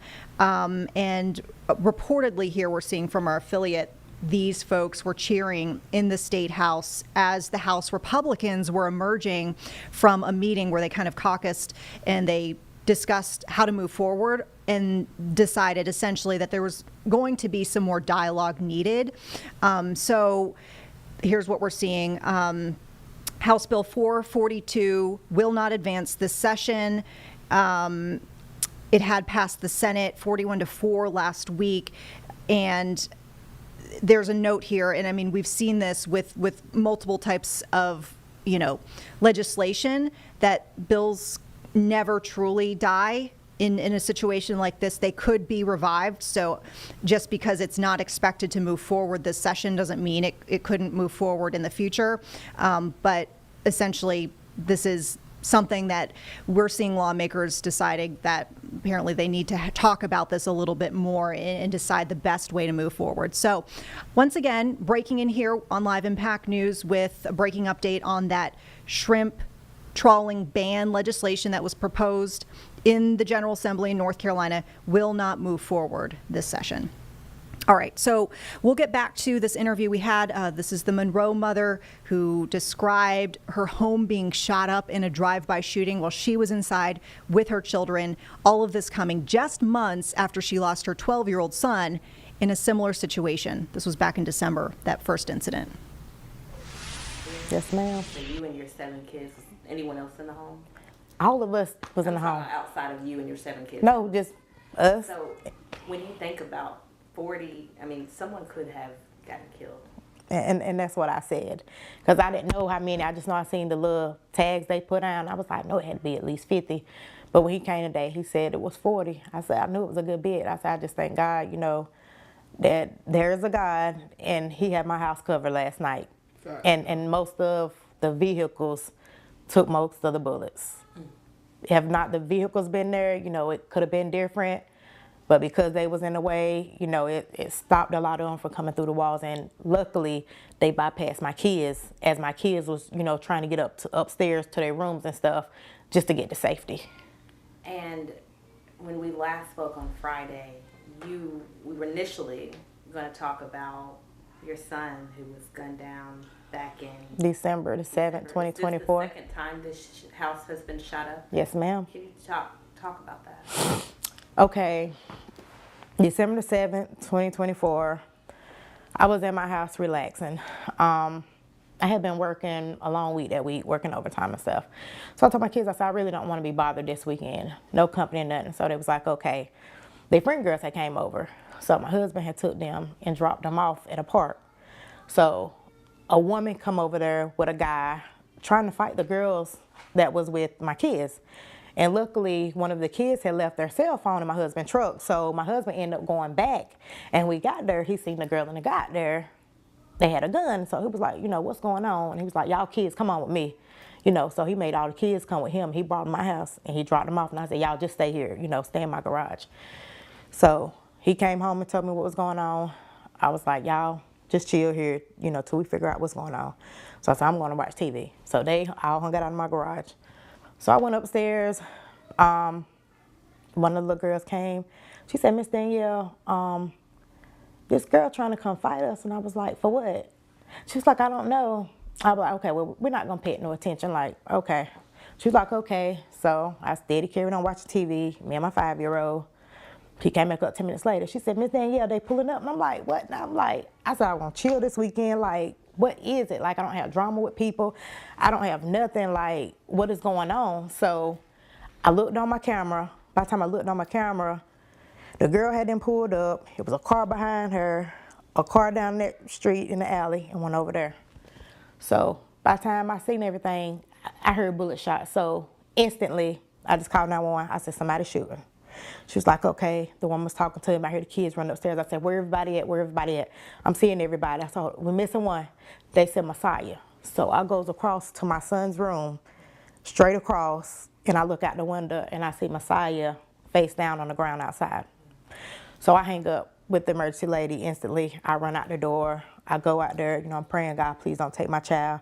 Stayed out there till the police got here first. They flipped him over. They tried to do everything. He didn't have a heartbeat or pulse. I already know instantly he was gone, and he had lost too much blood. So EMS got him. They got him back, his heart and lungs. They got him to Charlotte. Up there, they worked on him till like 3 or 4 o'clock in the morning because they said it had hit a main artery. So they patched up his neck and stuff, but still it was nothing, you know, the whole weekend, just sitting, you know. He's not waking up. He's not moving his eyes. He's not moving no toes, fingers. You know, he's not moving. I'm like, they're not putting nothing on his board. Like, I'm not used to this. Like, I just have a feeling. So I'm just talking to God, you know, like, God, please don't take my baby like this. Like, this ain't it. Like, this is not how my baby's supposed to go. Talking to him the whole time in there. Just doing it, trying to regulate my mind through things. And, you know, they tested him and they were telling me, well, like, man, you know, he's brain dead. If he was ever to be the same, you know, he wouldn't be able to eat, you know, or talk or walk or do the things that he would normally do. And I'm like, okay. But it was just still something that didn't feel right. And so we stayed up there that whole weekend till that Monday. I had my kids with me. Like, we had went through so much. Like, You stay at the hospital, did you? yeah, my kids couldn't stay at the hospital. They kicked my kids out of the hospital. Security tried to fight my kids. I'm like, I'm not from here. I don't have no family up here. So what am I supposed to do? So I'm stressing about my child in there fighting for his life. I'm stressing about my kids that's out here that you kicked out of the hospital, having to find a place for them, you know, in the middle of the night. And then Monday come, you know, they was like, I'm gonna run another test on them, do the same test. I'm like, okay, why y'all keep doing the same test? You keep getting the same option. It was like, well, we have to run it in 24 hours. I was like, okay. So I was down there, somebody told me, they was like, call the McDonald house. You know, they usually assist families. So I said, okay, I talked to somebody. They said, tell me, talk to your caseworker, let her know what you're trying to do so we can help assist you and your family, you know. So I was like, okay. I asked even could a pastor come up, pray for my son. They said no. My family couldn't even come up. I had to endure everything by myself the whole weekend. My son was up there. No one could come in the hospital. So that Monday, I was talking to everybody, trying to get stuff in place. So I'm going upstairs, go to the room, and the pastor sat out there in the dining room with my husband, and they was talking. I was like, I'm gonna just go to the room. And they was like, okay, you know, we'll be sitting here talking. So by the time I got to the elevator, they was behind me. And I'm like, something wrong. They was like, we just gonna go up here with you. And I'm like, okay. So by the time I get up there, there was 2 women and the doctor was in there. They was waiting on me. So they was like, we declared him dead at 12:30. So I'm like, are you serious? Now, mind you, right before that, I got a phone call. Tell me it ain't so. I'm like, what do you mean? What are you talking about? Tell me Messiah's not gone. I said, what you talking about? Like, I ain't heard that. Like, people was calling me, told me the news had dropped. My son's death, and the school knew before I even knew. I didn't get the news until after. My kids even had to find out before I could sit down and talk to my kids and tell my kids what happened. And that was the most devastating thing of my life. And I'm like, I didn't endure this tragedy up here. Like, y'all made my life a living, you know, since I've been up here. And they was like, well, do you want to keep him on the machine? I said, no. I said, no. Like, do you want him to be an organ donor? I said, no. I said, and this ain't the right time to be talking to me about this. Like, I just lost a child. Like, you don't know how it feels as a mother to lose a child during senseless gun violence, especially when you didn't raise your child. And then you talking about taking my son's organs and all this stuff, and I'm trying to process, like, I got to go home without my son. I can't take my son home with me. Like, this ain't life. Like, my life wasn't supposed to be like this. Like, God blessed me with 8 kids, and that's what I'm supposed to have. And I only got 7 because somebody took him away from me due to senseless gun violence. And I feel it's not justice that he deserved or I deserve, because I don't feel nothing is being done. Because basically what I was told is nothing would really be done about the people that came along when it was a mother that brought her child over here to fight another child. She brought her child to your home. She brought her child. It was multiple kids. It was adults and all that. She brought her child over here to fight at my home, and the girl's boyfriend started shooting and shot my son. And her. And she ended up getting shot in the process as well. Who? Her? The girl's daughter. Yeah. The girl's daughter that she brought over here to fight. So that incident happened back in December when your son passed away. So Yes, they ma'am. shot up that time. Mhm. And then there was this shooting last night, and it sounds like it's, Yes, ma'am. at least haven't said if it's connected, but you believe it's connected. Yeah. Because half of the kids is, like I had told them, but it's like nobody's listening to me. These same kids that had something to do it the first time, they're still out here. They're riding past my house. They're stalking my house. Like, I get videos every time they come ride past my house slow and doing crazy stuff, and they put it on the internet. You know, it's like they're harassing us, and it's nothing we can do. And the police says, basically, it's nothing we can do. I can have proof to show you that they're riding by, but still it's nothing. And why did they say it's nothing? Is it because of their ages? I don't know, and I didn't understand that, because I'm like, if this lady brought these people here, even though I know they didn't get out her car, but they all came together, and you telling me nothing can be done about that? And I'm not understanding that. They don't live like that, so they try. I just want to say, y'all parents, please get your kids, talk to your kids, please. This senseless gun violence, enough is enough. Should no more parents lose their kids behind senseless gun violence. It's too many young people being taken out of here at a young age, and it's sad. And I always, I always felt sorry for people that lost their kids like that. But to end up being a parent who had to really go through that, like, it took a lot out of me. Like, it took a half of my heart. Like, it just changed me. It's like I don't want to do nothing no more because my son's not here. Like, we used to do family vacations all the time. Like, I don't even feel right to even go on a vacation now because my son is not here. I don't feel right doing things without him, and we're used to doing things as a family. It's like it's changed our whole family and our way of living. And I just, not for just mine, but every other kid that's out here, because there's too many kids getting hit in drive-by shootings, and nothing is done about it, and that's not right.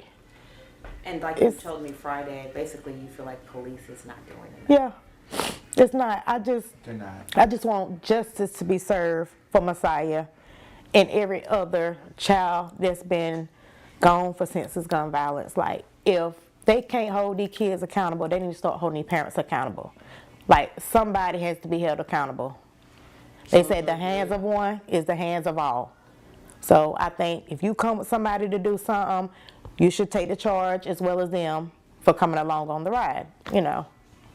That's all I'm asking, that justice be served. And we'll just mention, of course, with this situation here with this Monroe mother, that police have indicated that they are looking into this, that this is under investigation, and we'll definitely be keeping you up to date here on Live Impact News as that situation develops. We want to break in with some news here regarding House Bill 3 here in North Carolina. We've covered this extensively before as it was moving through the General Assembly, but this would there's a measure within this bill that would impact Monroe municipal elections, and it did pass the General Assembly. Now, keep in mind, we haven't gotten any indication that Governor Josh Stein has signed this bill into law. We don't know whether he would or wouldn't, but we just wanted to let you know that we are seeing this bill moving forward, even as we have been seeing some folks from our area speaking out to legislators about their concerns with the changes that this bill would entail. So we'll just recap quickly some of those changes that would go into place if the governor does indeed sign House Bill 3. Monroe would see its municipal elections, so city elections, shift to even numbered years, and they would also become partisan elections, meaning that people would have to run as, let's just say, a Democrat or a Republican. The changes only would apply to City of Monroe and not the remaining 13 municipalities within Union County. So if we get any word that there's another development in the situation, for example, a signing or a vetoing of this bill, we'll definitely pass it along here on Live Impact News. All right, so we've got for you here an ongoing discussion coming to us from the public health perspective. So we're going to listen in for just a bit here. The CDC vaccine advisory hearing is underway, and we've talked at length actually here on Live Impact News about the potential for some changes and even some changes that have already been made regarding vaccine guidance. We've seen this applied to the COVID front. We've seen discussions about whether the childhood vaccine schedule could see some changes. So let's listen in to see what health officials are discussing right now. And then all analyses were stratified by age group. In this first season of nirsevimab use, there was no elevated risk of seizures, ITP, drug reactions, fever, or sepsis. And then there were also no cases of anaphylaxis. There were cases of non-anaphylactic allergic reactions that were primarily urticaria or hives, often on the same day as nirsevimab. This is not an unexpected finding given the finding of rashes from the nirsevimab clinical trial. Next slide, please.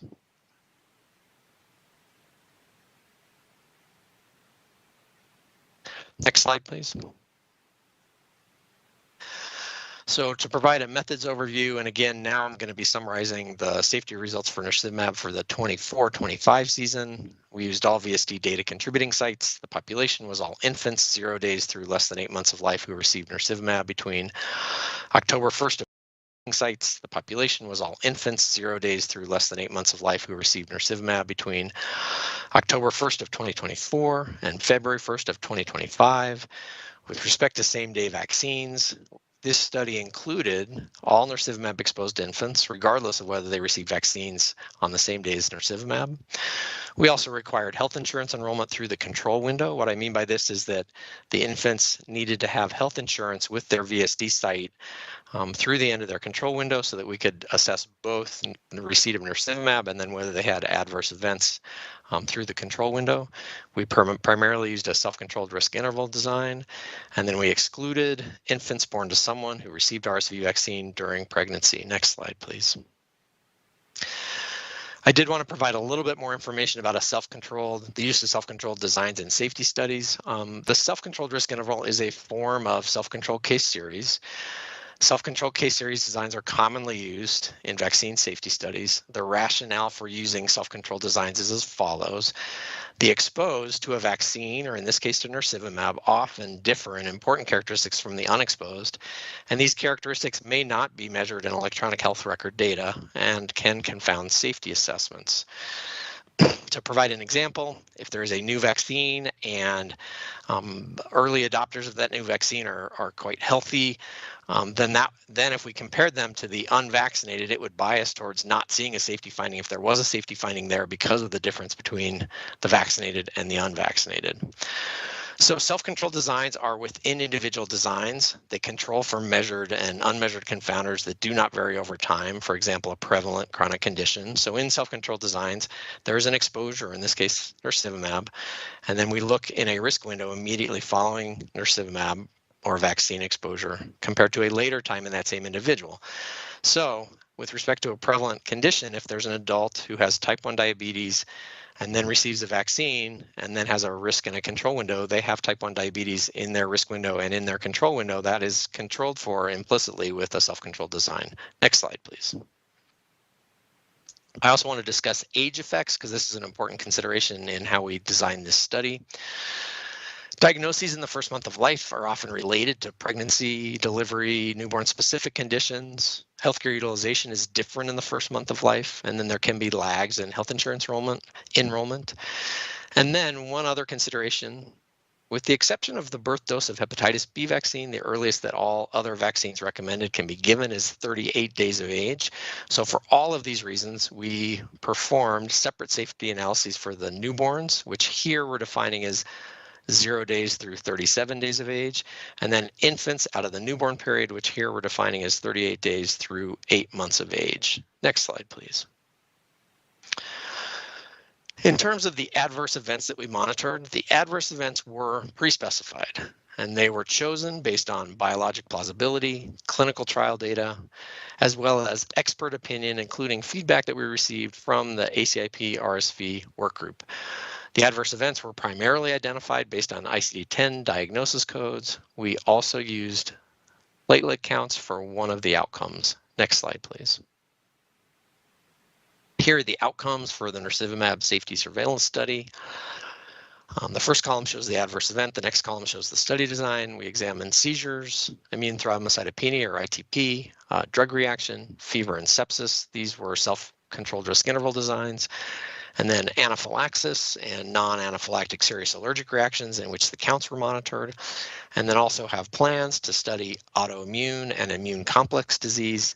However, those type of outcomes in newborns and infants are rare and may have a long latency. And so the plan is to examine these as a case control study at the end of surveillance. Next slide, please. So let me walk you through this slide. Here are the risk and control windows for each of the adverse events in the self-controlled risk interval. The first column is the adverse event. I would highlight that each row is a separate analysis, as I explained, and then age at nirsevimab administration, and then risk window in days, and this refers to days after receipt of nirsevimab, and then a control window, and then the setting in which we identified these cases. Next slide. There are also things All right, so once again, you're listening into this CDC vaccine advisory hearing that is underway. It's actually been underway for several hours today. Of note, this is the first meeting since Health and Human Services Secretary Robert F. Kennedy Jr. ousted former panel and installed new vaccine advisors. So there are a lot of medical experts who are closely watching what gets discussed here and whether there's some changes to vaccine recommendations and other health recommendations going forward. We want to get back to our concerns with the weather impacts today. Now, we've got a beautiful look for you, new feed coming in here to Live Impact News on WCNC Plus. On the right, at least, that's a beautiful look. Narragansett Beach, Rhode Island. Lots of folks out there, as we can see, enjoying the water. Probably highly recommended to be in the water if you are there, because we know this is one area among many different cities across the United States, particularly spanning from the northeast down to the southeast, of course, where we are broadcasting from here in Charlotte, North Carolina, dealing with very oppressive heat, if not dangerous heat. So we wanted to take a moment just to remind y'all to stay weather aware today, particularly, not just for the heat though, which is extreme and dangerous, certainly, as we mentioned. But we are seeing, as our team is moving across our live map here, we've got some reports of hail from some of our communities up in the high country. We've got some potentials for severe thunderstorms, so we know where there are some alerts in place here. And for folks who are going to be traveling in the evening commute hours, closer to the Charlotte Metro, keep in mind our weather impact team has kind of laid the groundwork for our alertness here and awareness here that you could be seeing at the very least some rain, some lightning, and they have the primary concern that they've pointed out for us as wind. So you're kind of getting a look now at what we could possibly be dealing with as a larger scale. You can see that map is kind of being moved around, but we just wanted to let you know to keep it here on WCNC Plus as we continue throughout the evening. We'll be keeping you updated on the very latest on the weather front. So 6:30, mark your calendars, as we've been doing every weekday. We've got our weather impact team for a full half hour talking about all the weather headlines that you need to know. They'll certainly be discussing this during that streaming show. Speaking of streaming shows, we wanted to also remind you to keep it here past the 7 o'clock hour. So we've got a special edition for you. Usually we're doing Live Impact News during this period of time. Tonight, we're going to be doing Live Impact Sports. I don't know if that's what we've branded this, but at the very least, that's what it will be. Yeah, that will be what is presented to you in effect. But this is the NBA Draft special coverage. Our team has been working very hard on getting all of the elements together, including live reports from New York. So 7 o'clock is when this kicks off. Jeb, I brought you in yesterday to kind of tease folks with what they can expect. So what is it shaping up like tonight? Yeah, and the way I've been describing it is the most comprehensive Charlotte-specific draft show there may have ever been. We're bringing on expert analysts. We've been doing hours and hours of research to actually break down what people will be able to expect, not only from the players coming into the NBA, but how they'll impact the Hornets team in general. So it's going to be a really, really interesting show. I'm really excited for it. If you watched our NFL draft special, this is like that, dialed up 10,000%. We've been working for the last 2 months on this, so really excited to bring this to the people. Yeah, very excited to see what y'all get for us here tonight, because I did watch the NFL special. I thought it was cool to have the live reports from all the